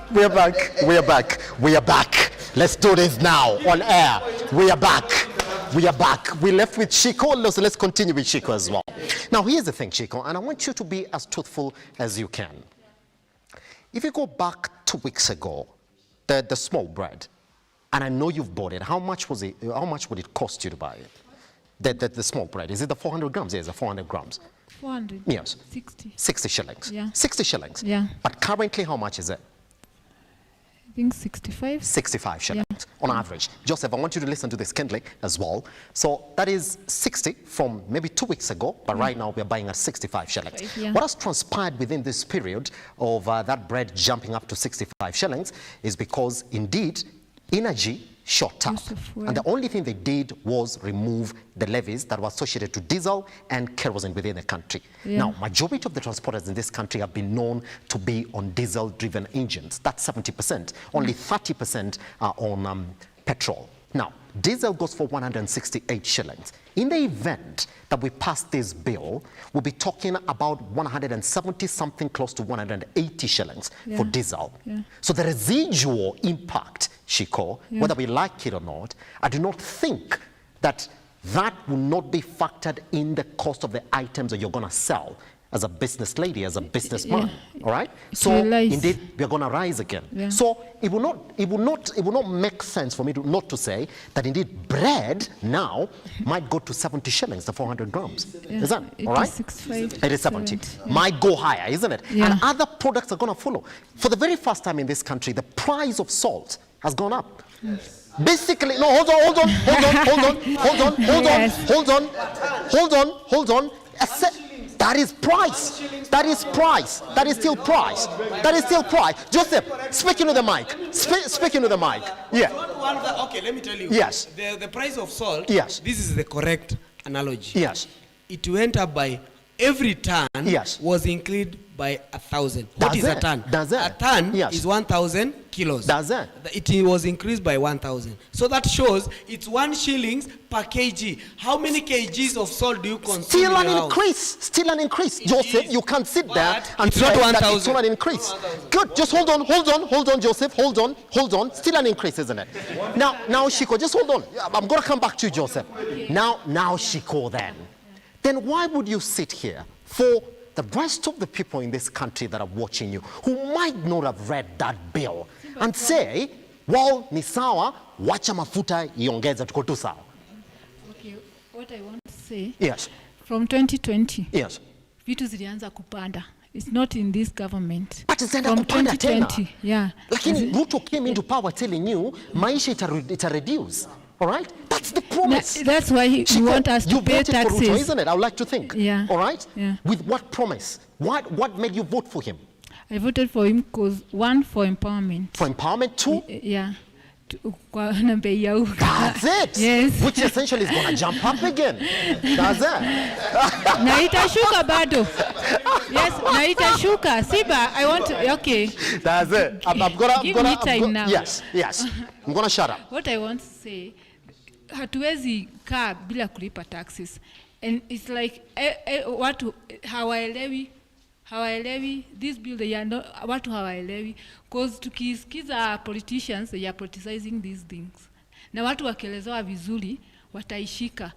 And they know where they should know where our Kenya is. So, tukikosa kulipa taxes, yes, kama hatulipi taxes, hakuna mahali tutaenda. Na we have to pay, hatuwezi sema tutakaa na 0% tax. Kuna kitu ambayo unaweza ambia president hapo siguze. Najua hata kama nakupiga kuna kitu nikifanya wewe utasema hata wewe pia umezoea sasa. Yeah, unajua that's life. Shiko hiyo ni life. Okay, what I would add. Naweza ongea mbaya lakini kuna kitu unaniambia hapo nayo acha nayo. Okay, siwezi mwambia aache, but I can advise him to hizi pesa yenye tunatoa na angalie na watch the taxes mali zinaenda. Because kama hazitumii vizuri, bado bei itaendelea kupanda. Na hizi pesa afunge hizi mashimo zote. Pretty much. Yeah, akifunga hizo mashimo na management ya taxes ndio tutaangalia sana. Then empowerment. Kama sisi wa mama boga tunataka tu empowerment. If we are empowered, sisi tutalipa tax. Na ndio nakwambia hata tutajitolea. We will volunteer to pay taxes. Because tumepata pesa za kutu empower. Na hizi pesa tunatoa taxes, tunaona mali zinaenda. Pretty much. All right. Just quick fire now, gentlemen. And I want us to look at the issues that have developed around this particular area. Alfred, nataka ushike mic hivyo. I want Jim, you as well. Hold on to the mic. Now, here's the thing. You guys, I believe, Jim, Alfred, and the rest of us, Joseph and Peter, we've been in this country for quite some time now. It's in rare occasions that we see within a public participation process of the bill that we have demos in the streets. Are we sensing a skipped process within the formulation of this bill? Because we don't know exactly how it goes before it comes back to public participation, then goes back to the National House. Is that what we're reading? Demo civic education. Okay. Just hold on. Is that what we're reading? You know, my brother Joseph here, akona mdomo tamu sana. And if you don't listen to him carefully, he's juggling with the facts. And you know how to twist facts in a way that, you know, they are not facts, but he's trying to twist them to look as facts. First of all, unga sahi ni bei kali. And that's the truth. Let the truth be told. Secondly, the government has done little on on the civic education on the bill.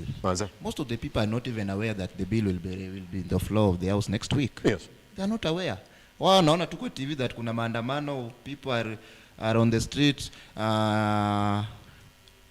people on the street against the bill.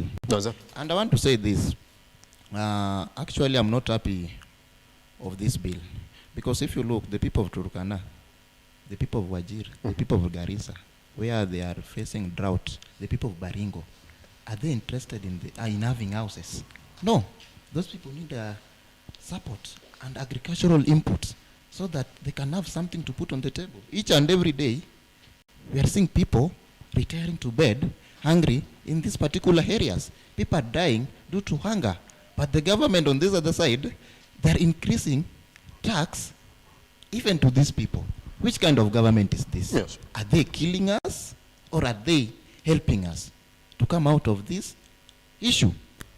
Secondly, if you look at the matter, this bill is going to be passed.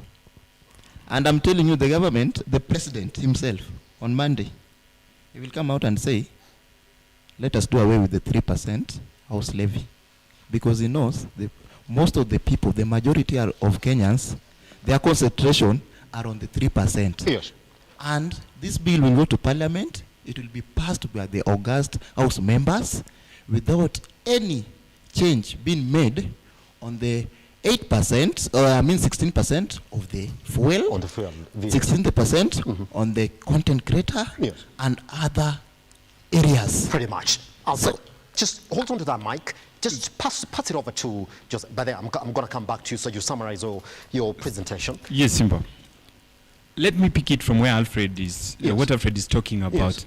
And I really want to agree with some facts that he's putting. And I think it's really important that we look into this bill before we really pass it, because there are a lot of hidden clauses that the public has not been exposed to. And a lot of the public, they are questioning, what about this? Because we are wholly focused. If you, like Alfred has called it house levy. Simba, what is a tax? Or what is a levy? Something imposed to you. It's finally a tax. So what is the government telling us? Let us avoid the shenanigan politics about it. Let's come out clear and tell the public, because the common mwananchi has been inflicted in pain. Yes.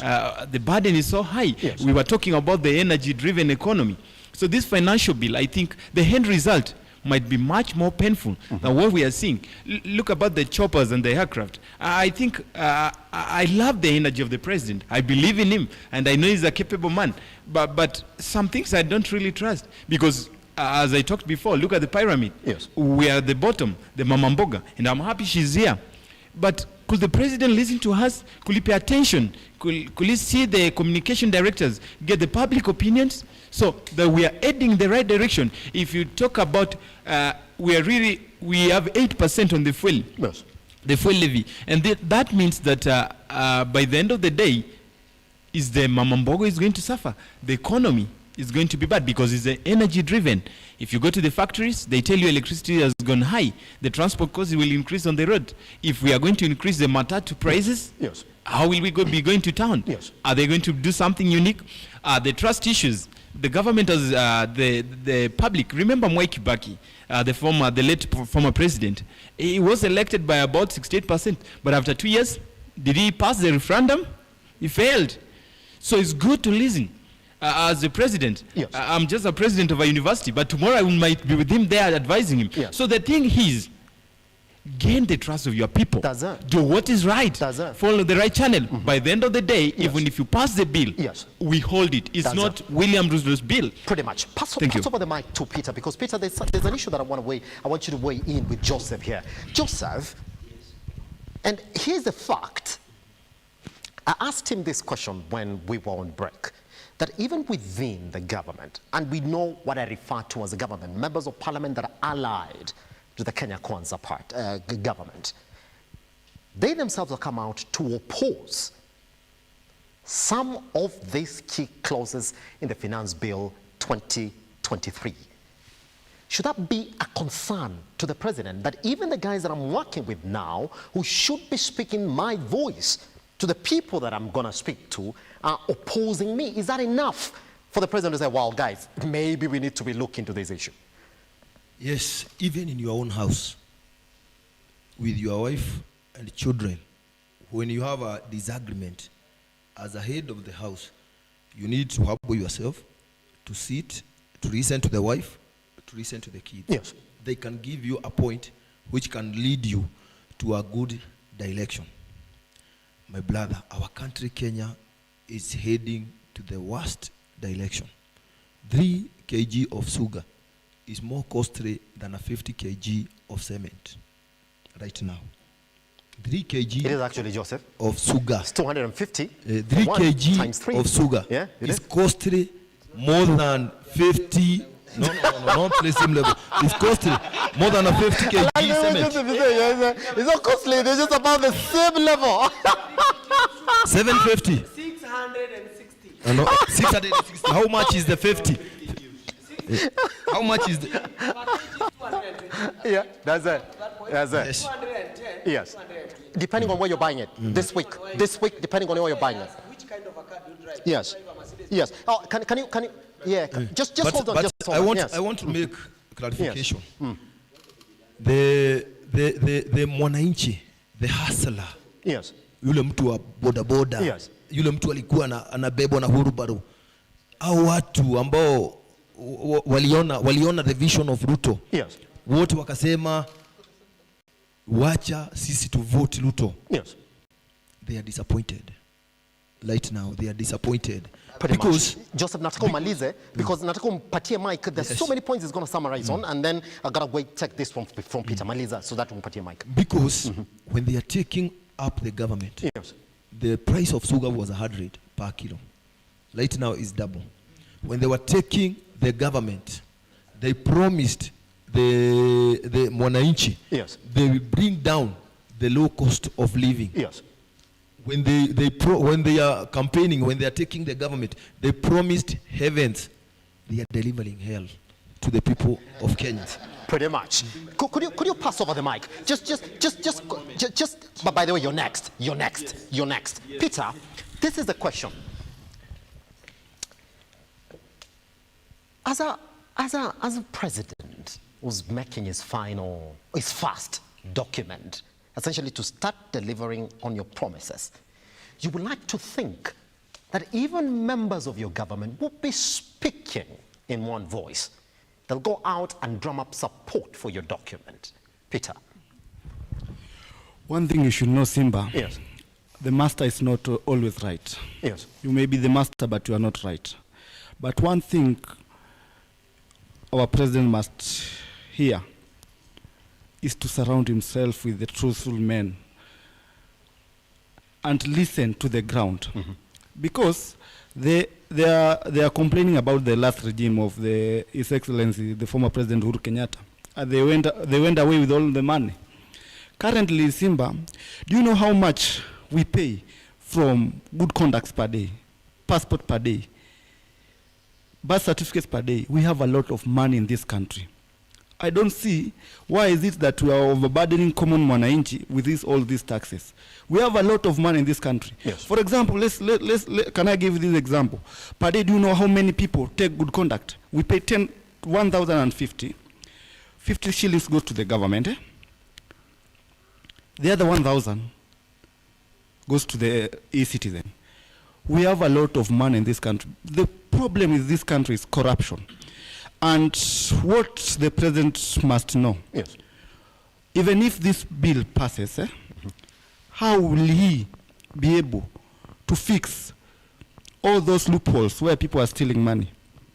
The other day we had a scandal in Kemsa, and he's still the president in this country. Is there an action that has been taken apart from suspending the PS? Have they been taken to the court? We must ask ourselves that way. At the end of the day, the money that the KRA will be bringing back to the government, yes, where are they going? Are we going to improve our infrastructure? Are we going to build schools in Baringo? Yes. Are we going to build schools in Mount Elgon? That's the way the president must hear. Pretty much. Yeah. All right, Peter, I want you to hand over the mic to Jim. Well, we're going to take now final submissions after we listen to Joseph on this particular one. Just a 5-point plan. That's it. And one, I'll start with one thing. Yes. from our brothers from the lake. Yes. They sell fish from Uganda. That is the Migingo and the rest, yeah?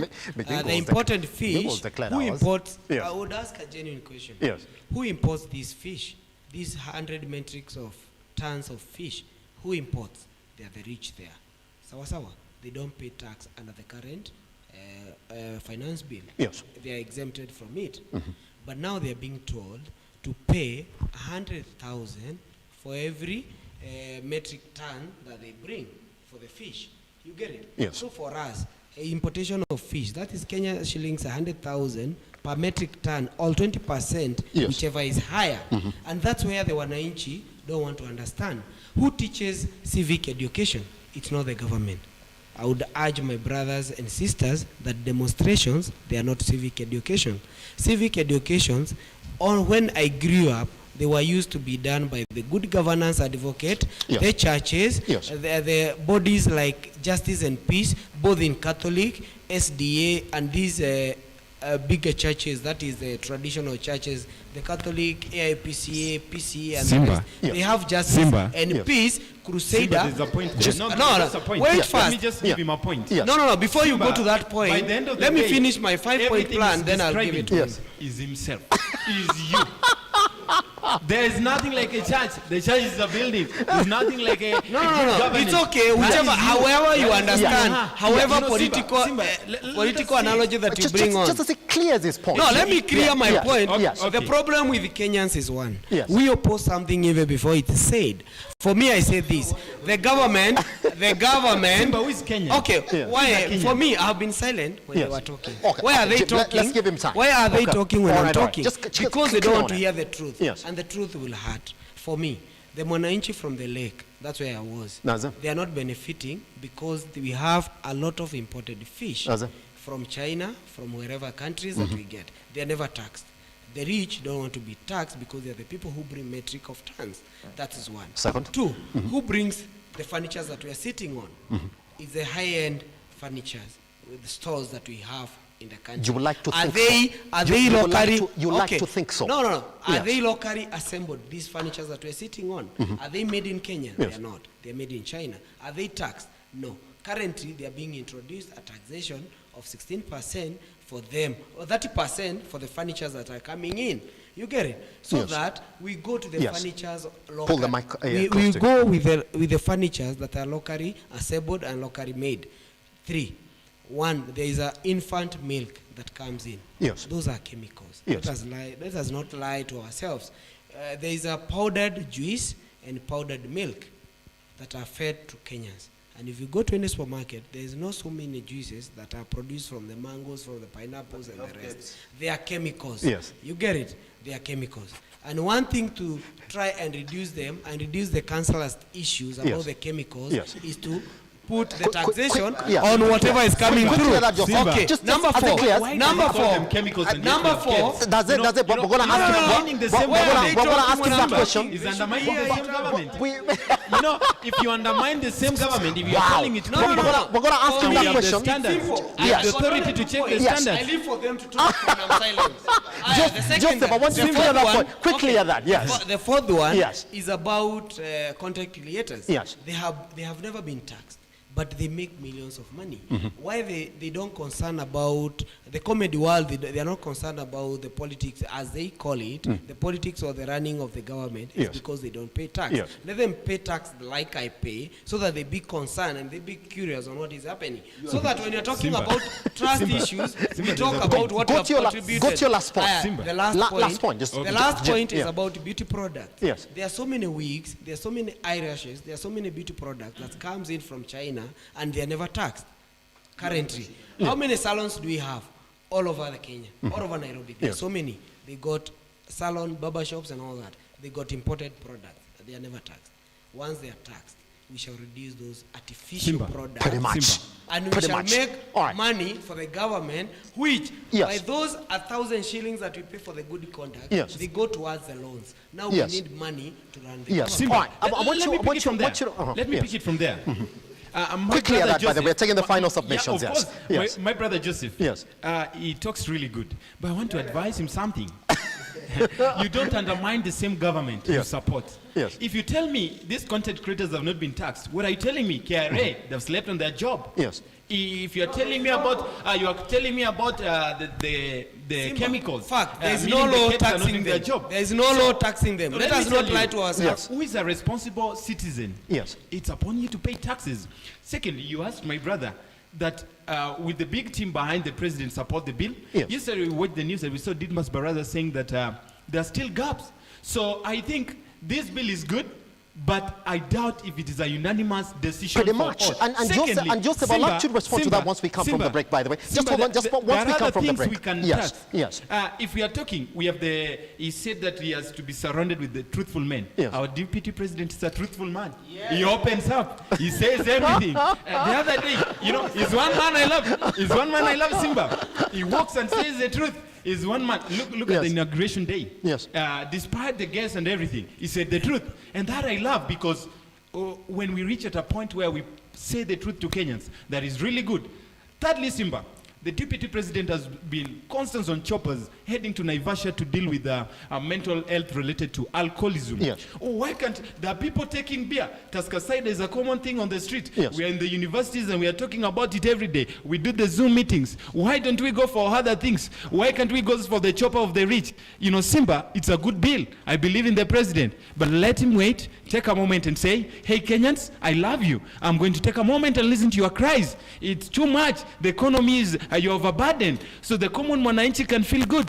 And I believe the government is still for the hustlers. And Simba, we are going to do good. Yes. But wait, we are watching the footsteps. We're watching the footsteps. Guys, I just want us to go for a tiny breather. Once we come back, by the way, Joseph, you've been told you're speaking from two sides, that you're speaking for yourself, not essentially the real issues that majority of Kenyans want to be addressed. So once we come back, if indeed you're going to stay there and say that you have a problem with the 16% VAT now that has been pushed to petroleum products within the country, fine.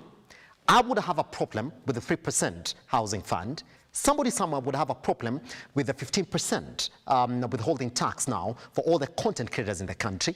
Some hustler somewhere would say, well, maybe reduce that taxation that you're presenting on beauty products and wigs and hair that comes into this country. Just hold on. Yeah, just reduce on it.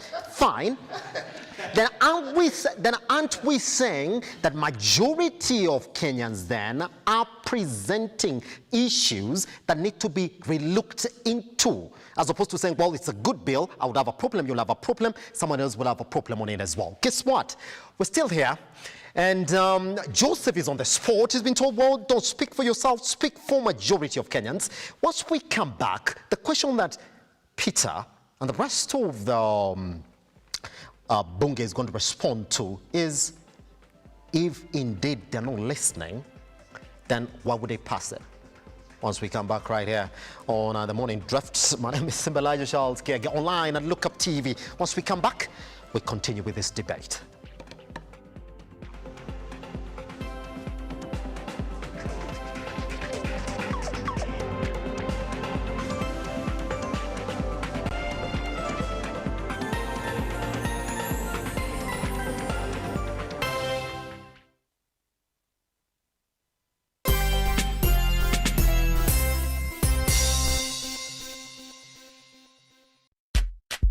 Sensei Institute of Technology is the home to the best practical courses, giving you a hands-on experience to handle the world. A place to build your skill and see the world in a different perspective.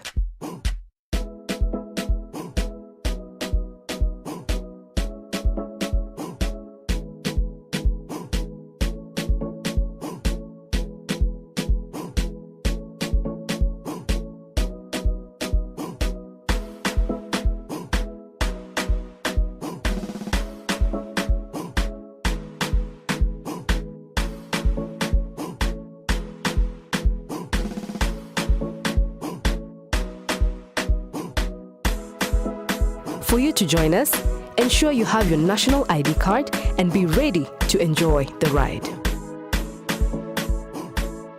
Sensei College, my skills, my future.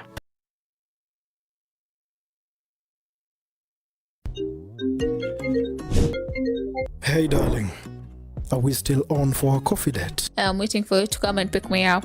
I should be able to pick you in a few.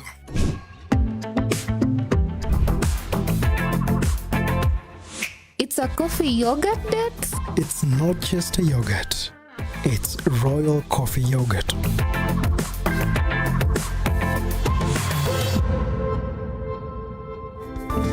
Flow with the sweetest of thick and smooth Royal Fresh coffee yogurt. Royal Fresh, the royal test of freshness.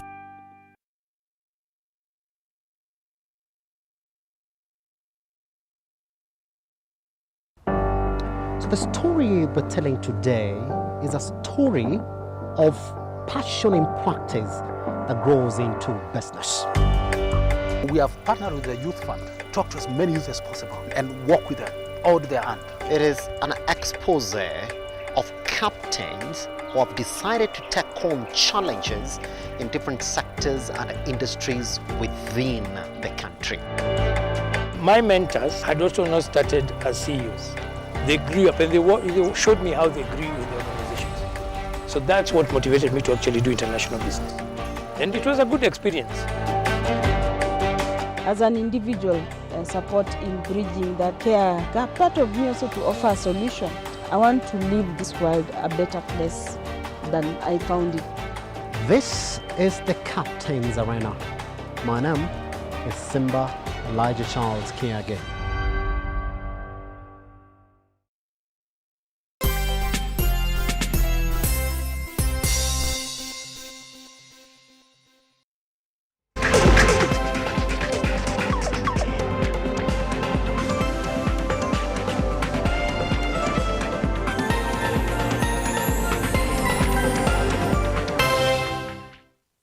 Let's come up. Let's come back on it again. We are back officially on the last part of this debate.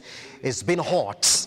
Good. Now let's start like this, Joseph. Before you respond to that, again, we've hit the places essentially that have painted a picture, Joseph, and we're not saying that has not even been spoken about.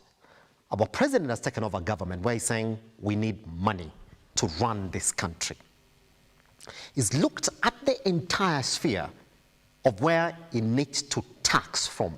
And when he was a carer, he was like, fine, I know what even Kenyans have called me. Minister Zakayo Mtosha Uzuru. And I know that. But then fine, and then he said, fine, yeah. And then he said, but Kenyans have to understand that we actually do need these taxes to run this country. He's also cognizant of the fact that right now, lazima nifinye kidogo, that's it. Lazima, that's fine. Lazima right now, lazima nifinye kidogo, at least ndio nipate liwe ya kurani country. He said that, and he's cognizant of that fact.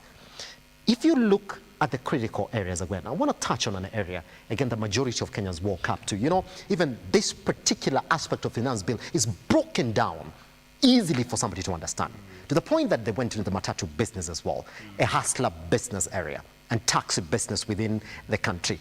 Now, again, that one attracts tax as well. Now, hold on. It's only that I failed to get somebody from the matatu business to come in, but because they were really... I'll put you up to speed. Isn't it? Fine. Because they were really angry with it. They said, you see, if you're going to make me pay higher for fuel, my business runs on fuel, you introduce 16% VAT on petroleum products. I'm fine with it, that's fine. Per seat, yeah, that's it, per month, fine. And then again now, over this other side as well, you're telling me again now to start paying 100 shillings per passenger per month. And by the way, they've even broken them down to even the classes of the vehicles that they're talking about. The better car you're driving in this country, the more you get paid, the more you pay, essentially, which is the doctrine of tax payment within the country. Joseph, are we presented with a finance bill that is saying, yes, we know we shouldn't have been doing it, but we have to do it? Okay, I'll tell you this. The Bible says, what is Caesar, give it to Caesar. For us, it's so clear that we have been so much into exemption of tax to a point of we went to a comfort zone. We haven't been paying tax. Yes. That is the truth. Or if we have been paying, if we have been paying, I want you to hand over the mic. I want you to hand over the mic to But I want to Shiko. tell my brother Joseph that as a responsible Kenyan just so they're going to citizen, respond. it's upon him He's just to reacting pay to it. taxes. I'm silent when And they are talking. two, Simba. Why should they not be silent when I'm talking? Taxes. Just get it. Yes. Kenyans have been paying taxes. Middle class only, not the rich You know, or the if poor. you tell me that what belongs to the government, give it to him. But the same thing that we will say with alcoholism, now we are fighting it. Little alcohol is good for the stomach. It's in the Bible. Are we going to drink? Is it good for my stomach? No, we are fighting poison, not alcohol. Wait, Simba. So the point is, there's a good ideology behind it, but he can wait and listen to the gaps and remake. That it can wait. Yes. About it. That The it can. thing that we cannot wait is simple. Yes. The China, the IMF, Yes. the World Bank, they are on our neck.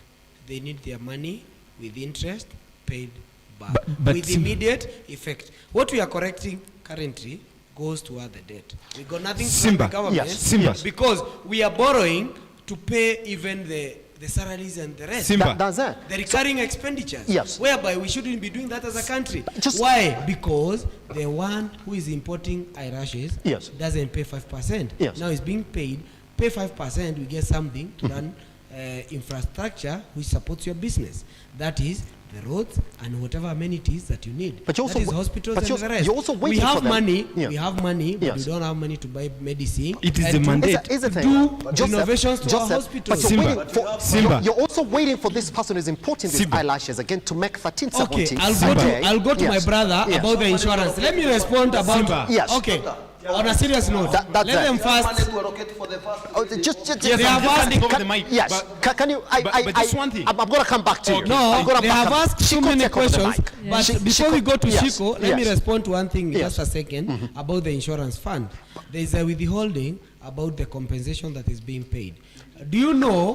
Yes. As an accountant, Yes. I have seen the sums or the presentations of the end of year results Yes. about financials Yes. for the companies of insurance. For majority of the insurance Yes, companies in the country, majority by of the way. insurance of companies. Do you know they raise the compensation that they have paid for the year Yes. to avoid taxation, withholding tax that they hold for the government, Yes. paying to them because they have exempted from there? You know when you have paid more for insurance is very different. That's it for As an premium. accountant, Yeah, I'll for tell premium you. payouts, isn't it? Yes, Yeah. the payout they are never taxed. Yes. You get it? Yes. So the payout reduces the withholding that they have received from the premium that we pay. For every premium you pay as an insurance, Yes. there is a withholding and an excess duty that is paid. That is true. We agree on that. No, sir. But they hold that money for the government so that they can render it at the end of the year. But for them to go with the loopholes and for them to shortchange the government and remain with the money, they hire what they have they compensated outside. So now, to reduce them hiring what they have or putting extraordinary figures about the compensation Yes. is because the government want the withholding tax that we have paid to them, Yes. the excess duty that we have paid to them should be remitted to the KRA Yes. in this form. Because when you say the payouts are paid 16% or 20% or whatever percentage, is because they won't now bring they won't now bring the issue about compensation in a higher perspective. That's it. Joseph, thank you very So much. for us, we Yes. are talking about Yes. hidden loopholes whereby we are trying to seal them. So That's that it. what So, belongs to the government can go back to presenting a case scenario of we gotta look everywhere just so that we make this money. yes, and we make this money count. Just hold on. Give the can you your next Joseph on it. Shiko. Yes. Ukisikiza tu vizuri sana vile Jim anaongea, vile Joseph anaongea, Nasikiza. kuna mali unasikia yenyewe historia ya tax pay imeenda sana. We can't just sit and say, well, things are gonna be fine. Just before we went on break, I asked you, enyewe kuna mali unaweza sema hapo enyewe bro, aungeguza hapo na umepita hiyo line. Ama like unajua pia wezi guza everywhere. Just on the basis that you cannot tax, and he knows very well as an accountant, that you cannot tax an economy to prosperity. Yeah. That you cannot. The more you tax, it's either you're killing the performance of that economy or you're essentially discouraging the performance. Just hold on, Joseph. Yeah. Just hold, yes. It's an economic principle. To prosperity, yes. It was said by Winston Kingston. That's it, yeah. That you can't tax an economy to prosperity. Do you know why he yes. says that? Yes. So that we can borrow them, so that it leads to our slavery. Just hold just hold on. Shiko. Like, sasa, the president, and by the way, I was telling Joseph the same thing. Akienda kufile returns. KRA, I was last week. Alisema naelewa, enyewe wa Kenya wanaumia sana. That's what he said. Na nasikia wameniita Zakayo mtosha ushuru. Fine. Like hiyo nickname nimeipata na siwezi toroka because Kenyans have seen kitu nafanya kwa economy ni tax.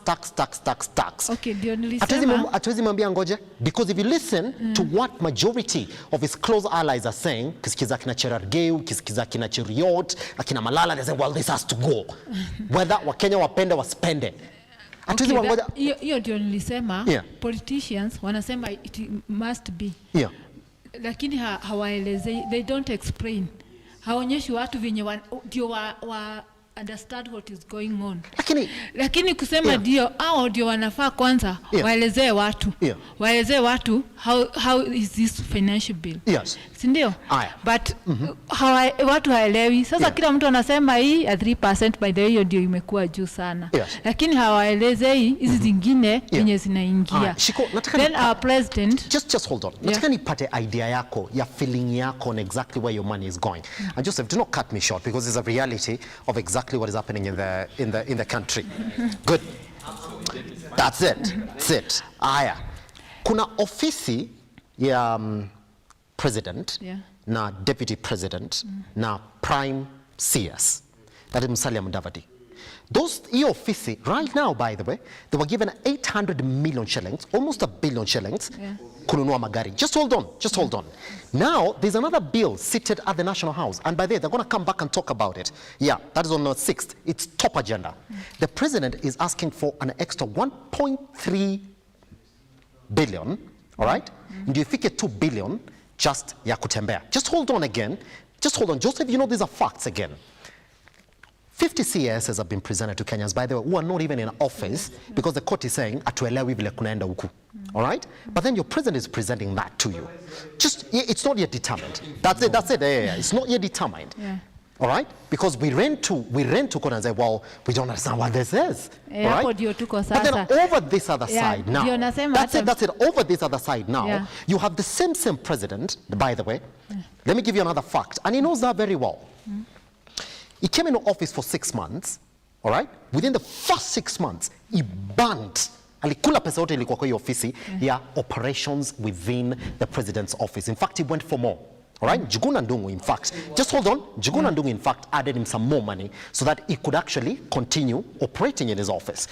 So, historia, tuko mbaya, tunataka pesa, Kenya haina pesa. Shiko, ukiangalia hizi headlines zote, hizi kufanya useme, lakini prezo ni aje, sukatata hiyo expenditure ya nini yako. Wewe unataka nitoe pesa, ni sawa na nielewe mbona unataka hiyo do, lakini mimi nikiangalia hii site, so unakula hiyo do vizuri. Nasema, the president should manage the revenues. Si kueleka pesa mahali hasifai. Hajafanya. Management ndio mbaya sana. Ndio hiyo, hajafanya. Yeye mwenyewe. Hiyo example. Hiyo example kutoka kwa ofisi yake, kutoka kwa government yake, hajafanya. That's the same thing. Peter asked you a question. Tuliona scandal ya KEMSA. Ni sawa, na tuliona time ya Uhuru Kenyatta pia. Ni sawa. Sasa tukasema wow, amefire watu. The same thing that he did. He also fired and replaced officials at KEMSA. But ni wangapi wako kotini saizi? Hakuna. Hapo ndio sasa ndio nimekuja. Just hold on, Joseph. We'll be telling you what that is. But what is true is that indeed the budget just hold. Yes. Can you show me any procurement that has been done from those offices that you have claimed about the money, about the cars? Do you have a procurement document about the cars presented to Toyota Kenya, to Nissan Kenya, to Subaru Kenya, of Volkswagen or wherever it is, and the rest, where government vehicles are purchased? Do you have any procurement about those issues? Allocation and using are two different things in accounting. You can allocate, but you don't have the finances. You can allocate everything that is budgeted. It's not used. It's not utilized. Simba, you are the lion in the jungle. Just hold on. Just hold on. Just hold on. Just hold on. Where do headlines for allocation come from, Joseph? Allocations yes. come from. Where do headlines for allocation come from? Allocations come from that in this scenario that we will have ABCD. There are two offices that we rely on for expenditure headlines. Actually, three in this country. What they say is rubber stamped. When the Treasury speaks about finance, that's a rubber stamp. When the Parliament speaks about a financial issue, it's a rubber stamp. And the Office of the Controller, no, executive is not a rubber stamp. The Office of the Controller of Budget is a rubber stamp. So when that's fine, that's fine. So when these three officers speak and confirm a headline, it becomes a rubber stamp. And I'm going to call you back here again when we have the quarterly. Just hold on. I'm not done with it. When we're going to see the quarterly expenditures for these officers, you and I, I'm going to call you and tell you here is the money. And we won't import furniture. We shall purchase them here. No, just hold on. If we import, we shall pay 30%. Just hold on. Give Alfred the mic. Here's the thing that I'm asking then. She cannot kumalize your point because I want Peter to also speak. I want also Jim to speak. And he has a very nice point on this particular one. Here's the thing then. Sasa, easy headlines tunasoma. Just before Joseph came in, easy headlines tunasoma. Apa itio nataka pesa ya kuspend. I need 1.3 more. Nataka 50 CASs to go to. Let me just move to this point. Are we going to pretend that there's an office now that was run by one man, and it's visited right there, that is going to have 7 CASs running that particular office, and your president is telling you, we need money so that we can pay these 7 guys running in one office? Because these are the headlines that we got to talk about as citizens. Shiko, we mwenyewe. In one office, that for 5 years, imekuwa na mtu mmoja na Iran. Now, there are 7 gentlemen who will need 7 officers for that office to operate. So we will look for the results. From 7 people? Yes. For a government that's telling you that we are broke? Yes. That we don't have money to increase salaries? Simba. Then, okay, let me talk about Mama Boga. Let me talk about... Simba. Alfred, just before, Alfred, I want you to speak quickly. That's before we give Joseph the mic. Isn't it? Good. We have 8 minutes of final submissions then. All right. I think my brother Joseph here and my sister Shiko, yes, they are in government, and now. And that Shiko, can you give the mic to Simba? Yeah. Simba. No. Yes, maybe you are not employed in government, but maybe you are a ghost worker in government. Because if you listen to them carefully, yes, they are trying to make it look at, there's no juicy in what they're saying, but they're trying to force the juicy to be neat. Yeah.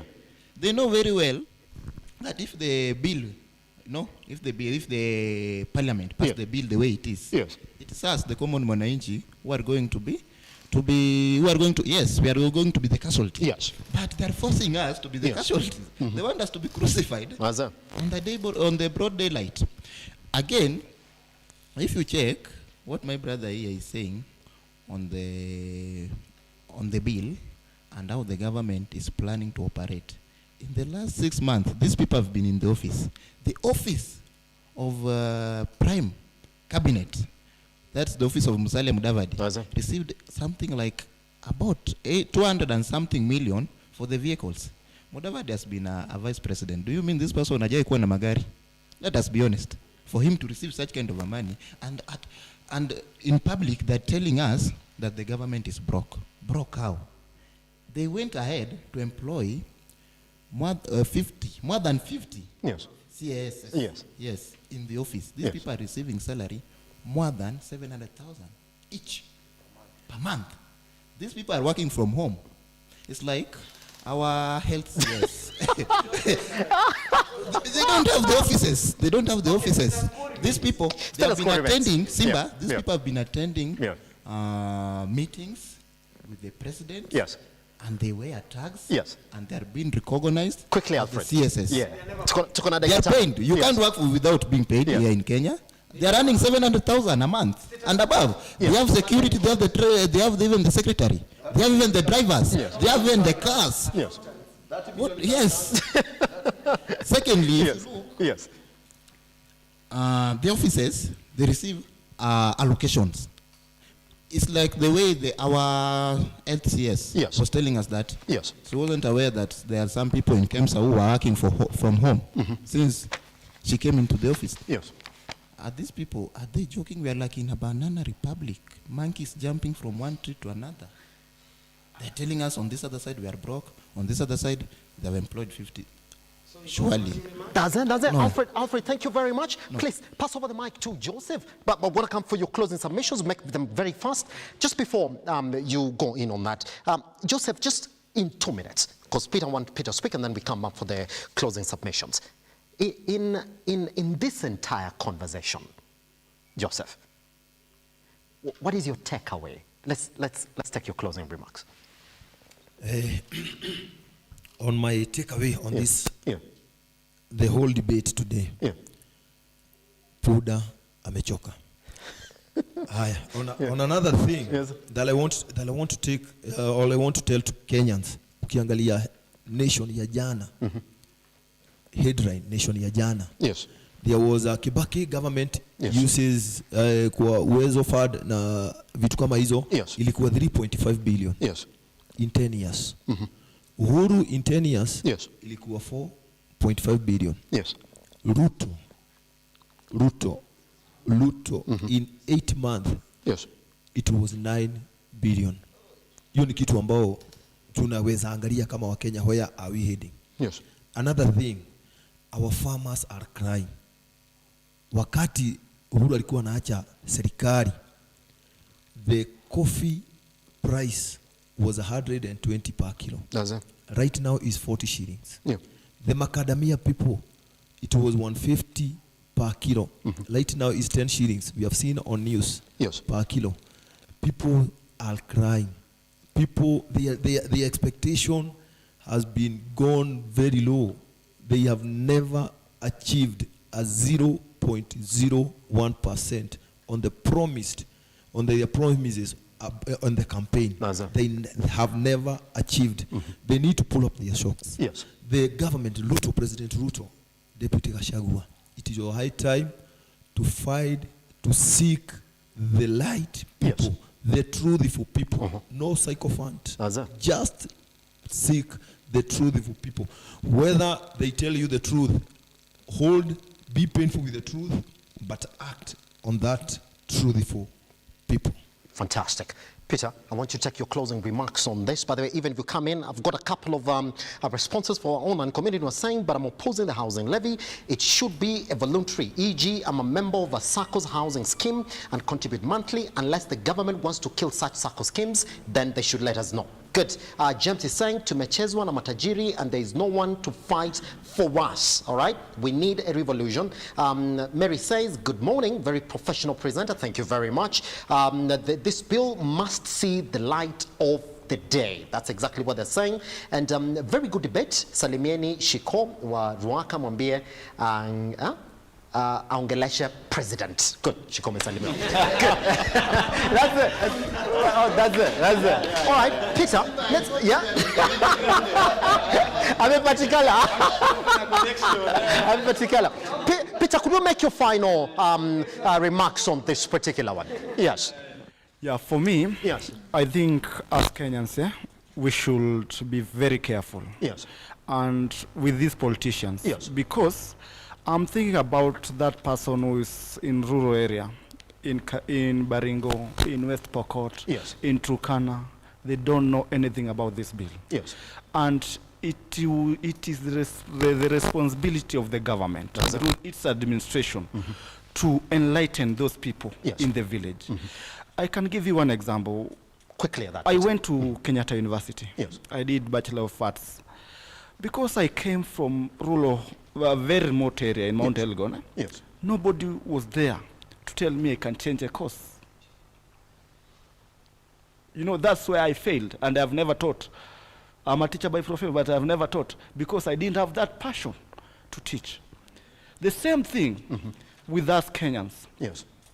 Let us not go to this bill blindly through the politicians. Yes. Because I voted for Ruto doesn't mean that Ruto is always right. Because you voted for Baba, it doesn't mean that Baba is always right. We must sit down as Kenyans. We come with the solution to our problems. Because me, when I'm in Azimio and you are in Kenya Kwanza, we are always suffering the same way. Because when I buy unga 230, you are buying 230. There's no difference. The only thing we want is an accountable government with reality to the common man. Pretty much. Shiko, I want to take the mic. 1 minute, please. Exactly 1 minute. That's exactly what we have left. Could you make your final submission on this particular one? Naweza sema mwenye ameniambia niongeleshe president, I will tell him atuangalie watu wote, and for now kuna watu wote waweko on board even this bill. Yes. Because wengine hawaelewi what is going on. Yes. Then like me kama hustlers, ile mambo tunataka kufanywa ni empowerment. Like for now hii kitabu naona ni mimi nimekuwa nimekiandika for the hustlers wenye hawana high levels of education. Yes. Na kama kwetu ina county kuna hii wana fight alcoholism. Yes. Watu wengi wamekuwa very idle na hawana kazi, na so those people they want to be employed. That is 15 seconds. Yeah, we create employment for these people. And that's why, for me, I have come out with an idea of salad oil. These people, we can get them those ATMs. They are salad oil ATMs, which are costing from 10 shillings. You sell salad oil from 10 shillings to any amount. Yes. So those people tunaweza wasaidia to create employment, because after 5 years tutaulizwa mnisema kuna kazi na hakuna kazi. Na sasa watu they don't need education. Pretty much. Utakuwa now you will guide them, and if these people we are empowered, na kuna pesa mingi sana kwa serikali, even the gaf they can give us so that we can saidia hawa watu kuuza mafuta kama hayo packaging na kuongelesha instead of going to so many people go for rehabilitation. Na wanasema hawa watu wakitoka kwa alcohol tutawapeleka kwa rehabilitation. Pretty much. Watu wakiwapeleka kwa rehabilitation will use money kutoka kwa government. Instead of doing some other things like that, we can employ them, tunawapea kazi kidogo kidogo, and we can employ them and please, Shiko tumalize hapo. Guess what? That's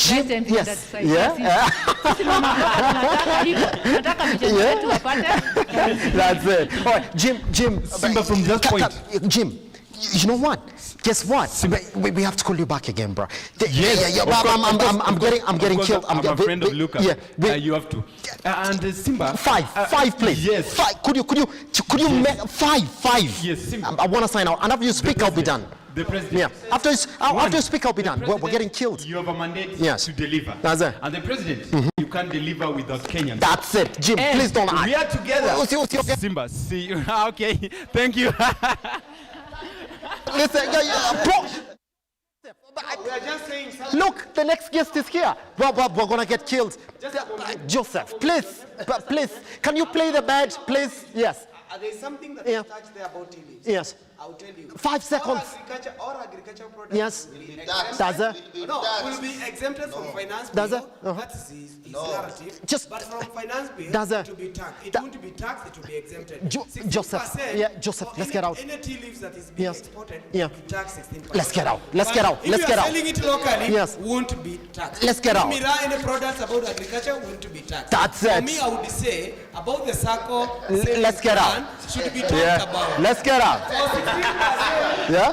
For 16% should be talked about. Let's get out. That's 3%. Thank you very much. Guys, we can't get done with this. Guess what? Keitany is next. Just talk about the international world no tobacco day, not international. Thank you very much. Alfred, I will get killed. That's it. We're going to get fired. We're going to get fired. Guys, let's step out.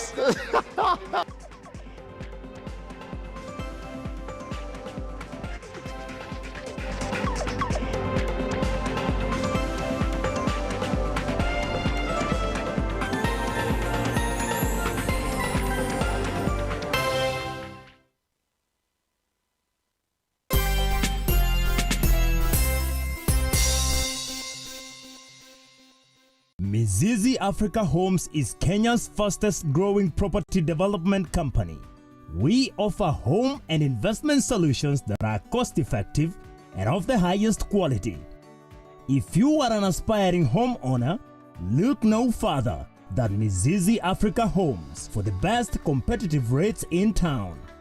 Introducing our new project at Bustani ya Mizizi in Malindi, a prime property with close proximity to Malindi Town, Sandy Beach, international hotels and airport, private, public schools and hospitals, commercial area and police stations, fertile land, well drained with a perimeter fence all round, sufficient borehole and county water, electricity and man-made water harvesting dams for farming and fishing.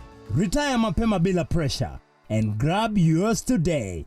An 8th acre at only 99k with ready title deeds. For installment payment, deposit 50%, balance in 6 months installment. Financing option available. Bustani ya Mizizi in Malindi. Mapema ndio best. For more information, contact us on 020-790-2215 or WhatsApp us on 0742-112-215. www.miziziafricahomes.com and email info@miziziafricahomes.com. Our offices are at Westlands, Watamu Court, Room 3, opposite Sarit Center. Mizizi Africa Homes. Together, building a solid foundation. KM Lookup Media, the holding company for Muthingi and Lookuptv, proudly presents the Mount Kenya Region Roadshow. It's time to mark your calendars because from June 26 to July 1st, 2023, we are bringing the excitement to Kiambu, Murang'a, Kirinyaga, Embu, Meru, Laikipia, Nyeri, Nyandarua, and Nakuru counties. Are you ready to be a part of an electrifying TV roadshow? Join us as we embark on a thrilling journey through the magnificent Mount Kenya region. Lookuptv and Muthingi TV are hitting the road. We are coming straight to your towns. But that's not all. We are not just bringing you TV. We are bringing you an unforgettable experience.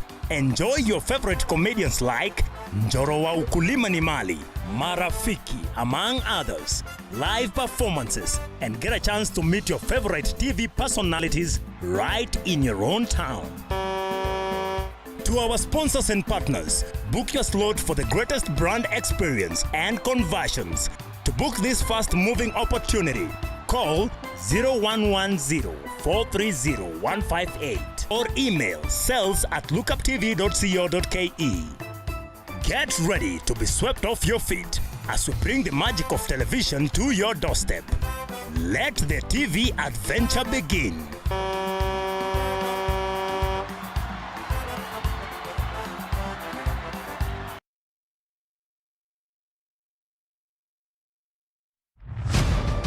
As the night falls, we come to life to bring you a comprehensive broadcast from the numerous events happening across our 47 counties. We sift through the rubble of every breaking story and present that which matters to you. When it breaks, there will be no handshake. It matters, and each story is important. It is my duty, and indeed the duty of every citizen of Kenya, to pay their share of taxes. There are a number of proposed tax measures will have significant negative impact on taxpayers. Tuesday nights are for 360 degrees analysis of current affairs from politics, economy and social issues. Ruto apunguze mafuta. Angalau hata hali ni ngumu. We break down current affairs and have conversations that speak to you, the viewer, putting emphasis on not only facts, but also tell you why the figures matter. The news cycle never stops, neither does time. We cover each and every sector and present to you factual and accurate occurrences.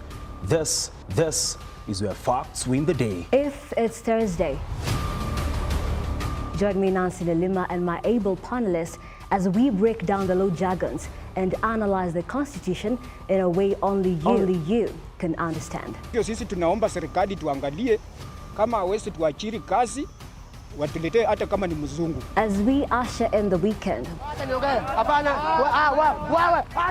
we let our hair down as we highlight conversations around art and well-being. Join me, Nancy Lima, Ian Keitany, Marian Gashohi, every Monday, every Wednesday, Thursday. And I, Brian Amuai, will be bringing you news during the weekend and on Tuesday on The Bottom Line. As from 9 p.m. on The Insight. Only on Lookuptv.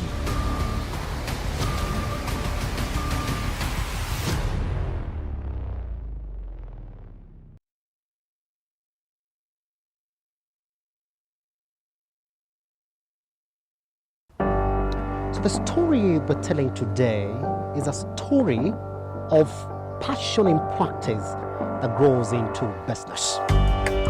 We have partnered with the Youth Fund, talk to as many youth as possible and work with them, hold their hand. It is an expose of captains who have decided to take on challenges in different sectors and industries within the country.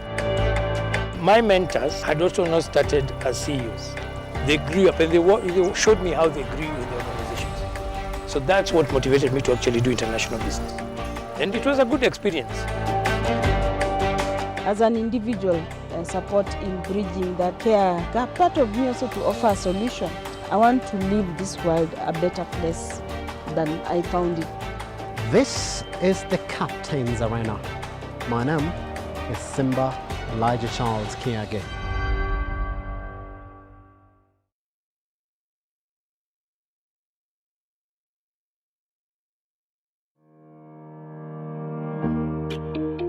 Hi, and welcome to Tujenge Home.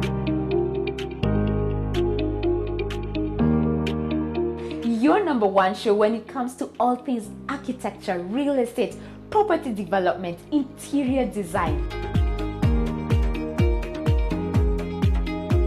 You get it right here on Tujenge Home. When the food is ready. You want to serve them? Dinner is served. Let's go. Let's go.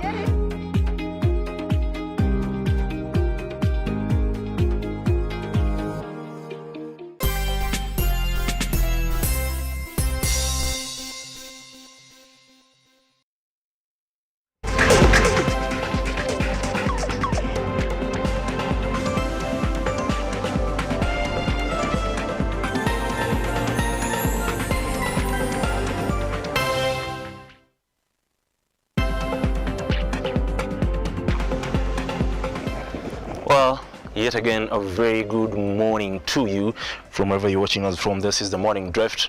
And of course, as you can see, I'm smiling. Maybe I'm smiling because I don't consume tobacco. And my teeth is as white as you can see. Now, today is World No Tobacco Day. And according to statistics, at least 2.5 million Kenyans do consume tobacco.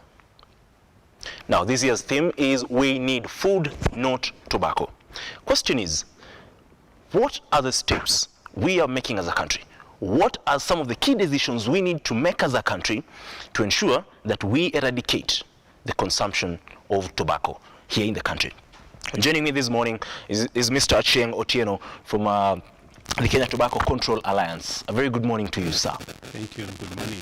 Thank you. I'm doing okay. Thank you very much for joining us this morning. Awesome. Now, it being World No Tobacco Day, like I've said, around at least 2.5 million Kenyans are consuming tobacco.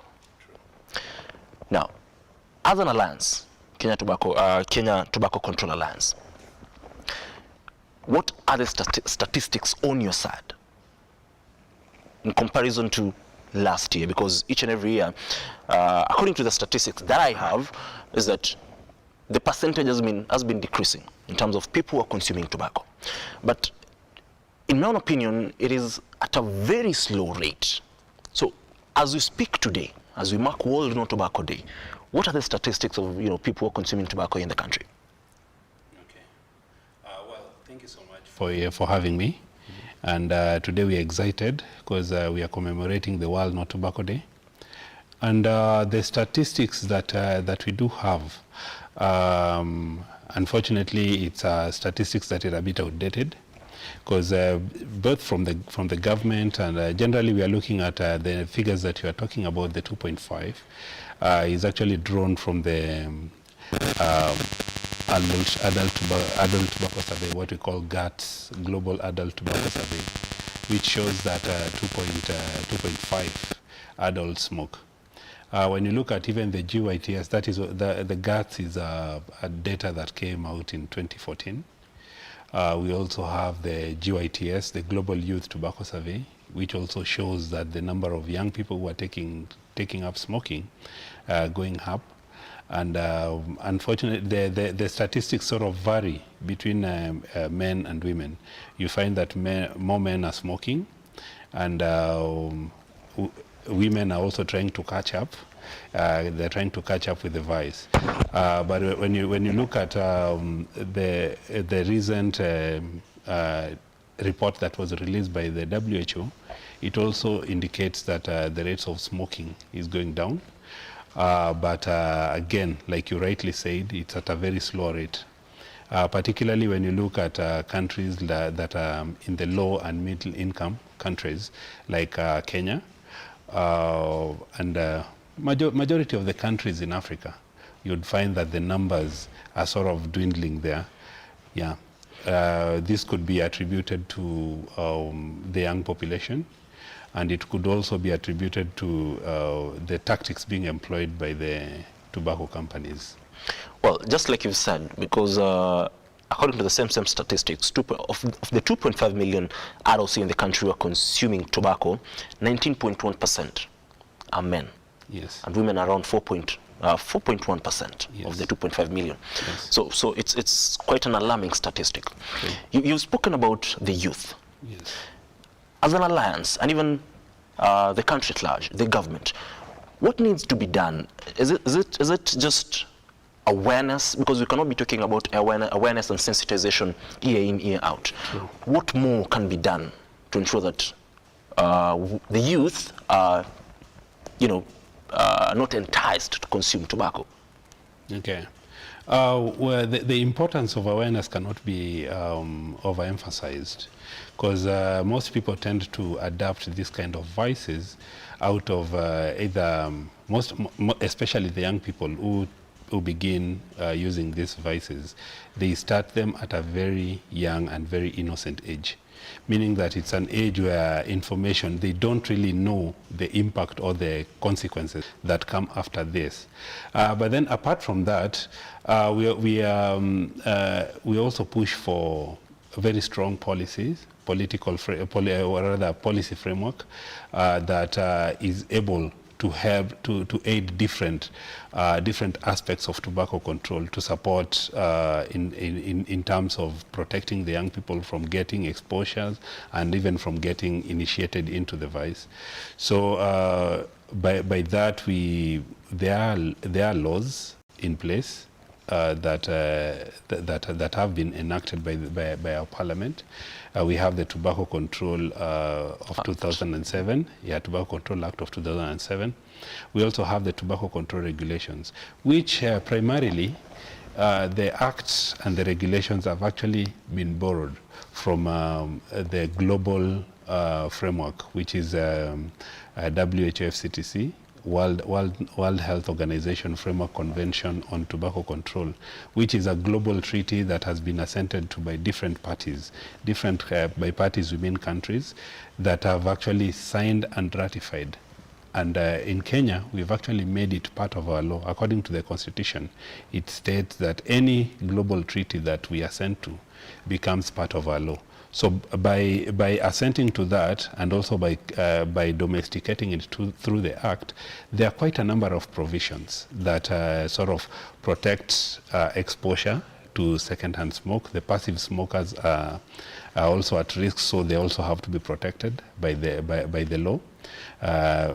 Young people, because we understand that most people start smoking or start getting in touch with tobacco at a very young age. So the law protects the minors from access to that and even just being exposed to it. Yeah, so basically there's a law provision that does that. Okay, safe to say the young ones can be, protected from consuming tobacco. Yes. But through unscrupulous means, sometimes they end up in the hands of, minors. There are legislations, like you've said. Yeah. But now, let's talk about taxation. Is there a need to increase taxation on tobacco products to discourage consumption?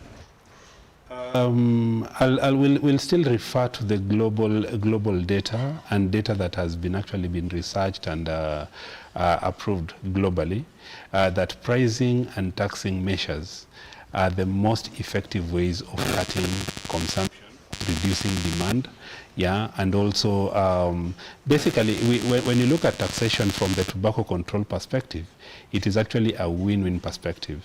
One, it helps in reducing the number of tobacco users, which is a very big win for the government, because tobacco accounts for a number of health impacts. You're looking at the burden of dealing with the consequences. Because, like, for instance, how much is it to treat cancer? Yeah, it costs the government a lot of money to deal with the consequences. So by increasing taxation, one, we'll be dealing with cutting down the demand for tobacco, cutting down the consumption, which is one major positive thing that we are looking at.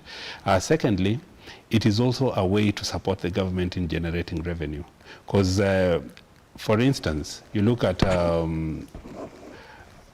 the amount of money that is being used to mitigate the effects of tobacco. The government uses a lot of money, because now the government has to invest in cancer centers, the government has to invest in medication, the government has to invest in quite a number of things, in order to support the healthcare and most of the consequences that come as a result of tobacco use. Yeah. Okay, fair enough. Apart from taxation and legislations, yes, the government has also been keen on trying to lure tobacco farmers away from, farming tobacco and getting into alternative crops. As an alliance, do you believe that is the way to go? And having it in mind that as well, some of these farmers do farm tobacco as a cash crop to earn a living. So is that one of the ways that we can ensure that we reduce the consumption of tobacco in the country? Yeah, that is one major way. Mm-hmm. And in fact, according to the Ministry of Agriculture, tobacco is actually not listed as a cash crop. Mm-hmm. It's actually not listed as a cash crop, owing to the negative effects that it has in health, environment, generally on the society. So for us as an alliance, we find that it's actually long overdue. And we actually thank the government for having taken this bold step. And we thank the global organizations like World Health Organization, WFP, for teaming up with government just to support farmers in venturing into what we call economically viable alternatives. Because by and large, when you look at tobacco growing is not beneficial to the farmer. It's only beneficial to the tobacco companies or tobacco industry. Why do I say that? Because when you look at most of the tobacco growing areas, these are some of the areas that are the poorest.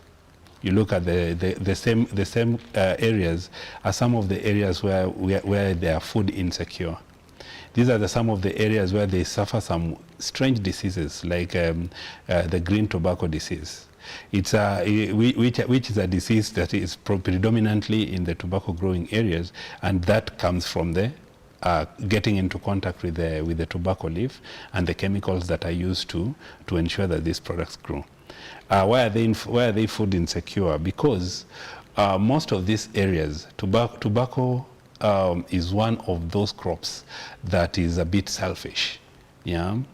It's a crop that does not allow other crops to grow with it. So farmers are only forced to grow tobacco at the expense of growing food. So you realize that once the tobacco plant has been harvested, there remains a gap where these families are not able to feed themselves. And apart from that, we're also looking at the rate of child labor. These tobacco growing areas are predominantly the areas that are said to have a lot of child labor, and children don't go to school. We are also looking at the same areas as the areas where pregnant women, unfortunately, they suffer a lot of miscarriages. You know, so when you total all the effects that we are talking about, tobacco becomes a very disadvantageous crop for the farmers in this area. So the question of the farmers moving to other alternatives becomes a very ripe discussion, where how do we get farmers out of growing tobacco? And that's why the Ministry of Health and the World Health Organization came up with the initiative Tobacco-Free Farms. And we've seen over 1,000 farmers who are already reaping the benefit. Because initially, the argument was tobacco is lucrative, it's paying them. But now that the farmers are being introduced to the iron-rich beans, which they can use them for food, they can also use them for business. They can also use them for the when you grow food crops, animals also get fodder. So it's more like a 360 sort of support for farmers to live healthier lives and also to live economically free from the burdens of tobacco. And in this case, when you're even looking at the broader market, assuming we have like 90% of farmers from Migori moving to, for instance, just the beans farming, we already have the ready market. WFP is part of the project, and we know what WFP does. You know, so they can buy these things from the farmers at very good rates, and then take them to places where there is need. You know, so it's a move that we really laud, and as an alliance, we actually continue raising more awareness and encouraging more farmers to actually jump into the ship. Now, from where you said, as an alliance, yes, what has been achieved so far in the fight against consumption of tobacco? There has been a lot that has been achieved. We'll first of all start from everything else has to be pegged on legislation. Yes. There has to be a legal framework of operation. So in 2004, the government of Kenya made a very bold move of joining the world in the fight against tobacco epidemic. It's a global fight. It's not just a Kenyan fight. And the government of Kenya signed and ratified the World Health Framework Convention on Tobacco Control. That was a very big step. Kenya was among the first countries to assent to that. And then after that, in 2007, we domesticated the framework, just like I said. So we got our own act, which is the Tobacco Control Act of 2007, which was also a very bold step, and it was a tough fight. Because the unfortunate thing about all these things is that when we are advocating for this, when you're pushing for life-saving policies like the Tobacco Control Act, there is an opponent. There's always the tobacco industry which tries to fight such policies because they don't want them to be in place, because they know this is going to affect their business. For us, the main concern is, first of all, you need a healthy nation for any business to thrive. But on the contrary, tobacco plant is what causes unhealthy society. So apart from the legislation that we've had in place, in 2014, the Ministry of Health also came up with the Tobacco Control Regulation, which are meant to strengthen certain provision of the Tobacco Control Act. Those are some of the legal successes that we've made. In 2017, we had the shisha ban, because the shisha was also another a way of consuming tobacco that was becoming a menace. And there we laud the government, because we raised a lot of noise, and the government listened, and they banned shisha. then there are also other legal steps that the government is making. Now, apart from the legal ones, for those of us who are a bit of advanced in years, will realize that there was a time that the tobacco industry were just advertising left, right, and center. But nowadays, you don't see those advertisements, courtesy of the Tobacco Control Act. Exactly what I was coming to. Yes. You talked about companies, tobacco companies, yes, countering you because for them, they want to thrive in the business industry. Yes.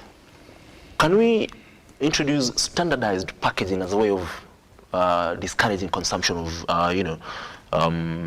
tobacco? Because most of the time, we know there are, warnings on the packaging of the, tobacco. Yes. But still, you can say it is to very little effect. So can we introduce standardized packaging?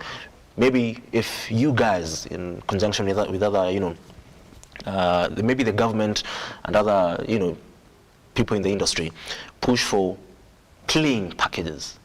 Okay. Of if the coverings of whatever is being packaged, whatever the tobacco is being packaged on, to be clean, so that at least from there, is that a way of, that you guys can use to discourage consumption of tobacco?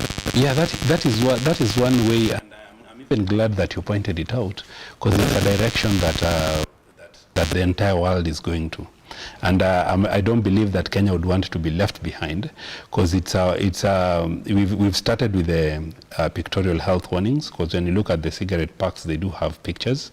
But we feel that the next move that the government should take is actually on plain packaging, because what we are realizing is that tobacco industry or tobacco companies are using these packets as a way of marketing their product, and we would want to discourage users of this product as much as possible, because they're not being told the truth about these products. You understand?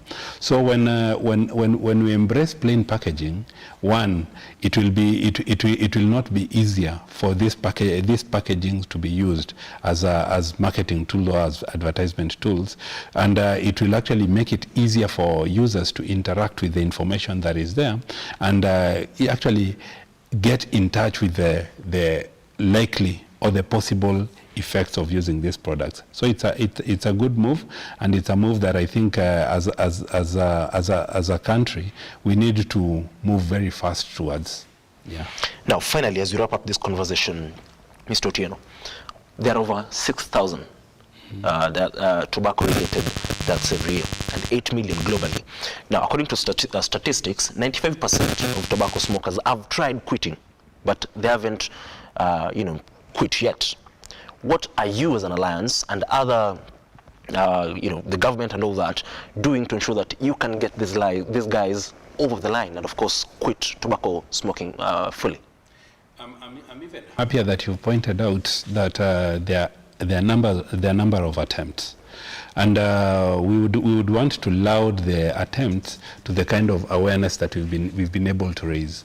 But apart from that, we are working very closely with the Ministry of Health, who recently, in 2017, launched the guideline to support cessation, and we're also working very closely with NACADA. And NACADA, the World No Tobacco Day of I think last year was on committing to quit. They came up with a quit line, which is meant, which the public are free to call. It's a toll-free line. They can call and get support.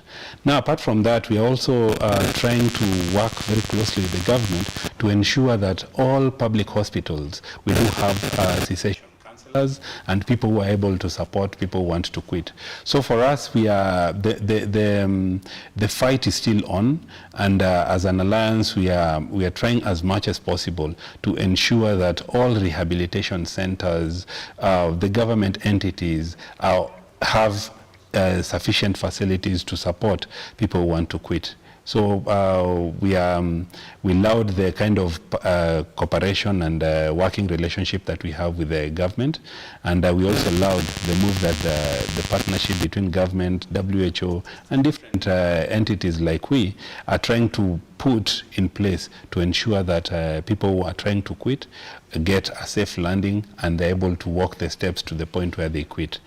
Well, just so you know, this World No Tobacco celebrations will be held today in Migori County. 5 seconds. Any other celebrations across the country? Yeah, the national one will be happening in Migori. That is where the government is. We also have senior WHO dignitaries who are commemorating with us. It's something that as a country we need to be proud of. That's because of the tobacco-free farms that we're embracing. But in Nairobi, we also have our World No Tobacco Day celebration. It will be happening at the Kenya National Theatre. It's actually happening as we speak at the Kenya National Theatre. We held a very vibrant sort of activity with the artists. We are trying to bring in young people through poetry, through dance, through music, and they're trying to spread the same message. Grow food, not tobacco.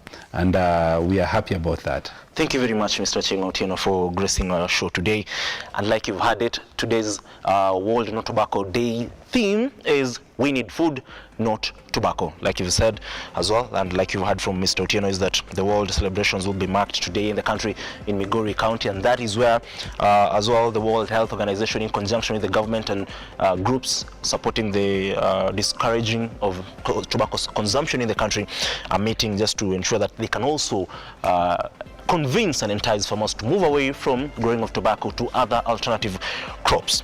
That is all that we had for you today on the Morning Drift, the 31st day of May 2023. Do stay with us because a lot is lined up for you, and like I always say, you can read our stories on www.lookuptv.co.ke just to get updated or be updated on whatever is happening across the country. Until tomorrow, do have a wonderful day, and like always, God bless.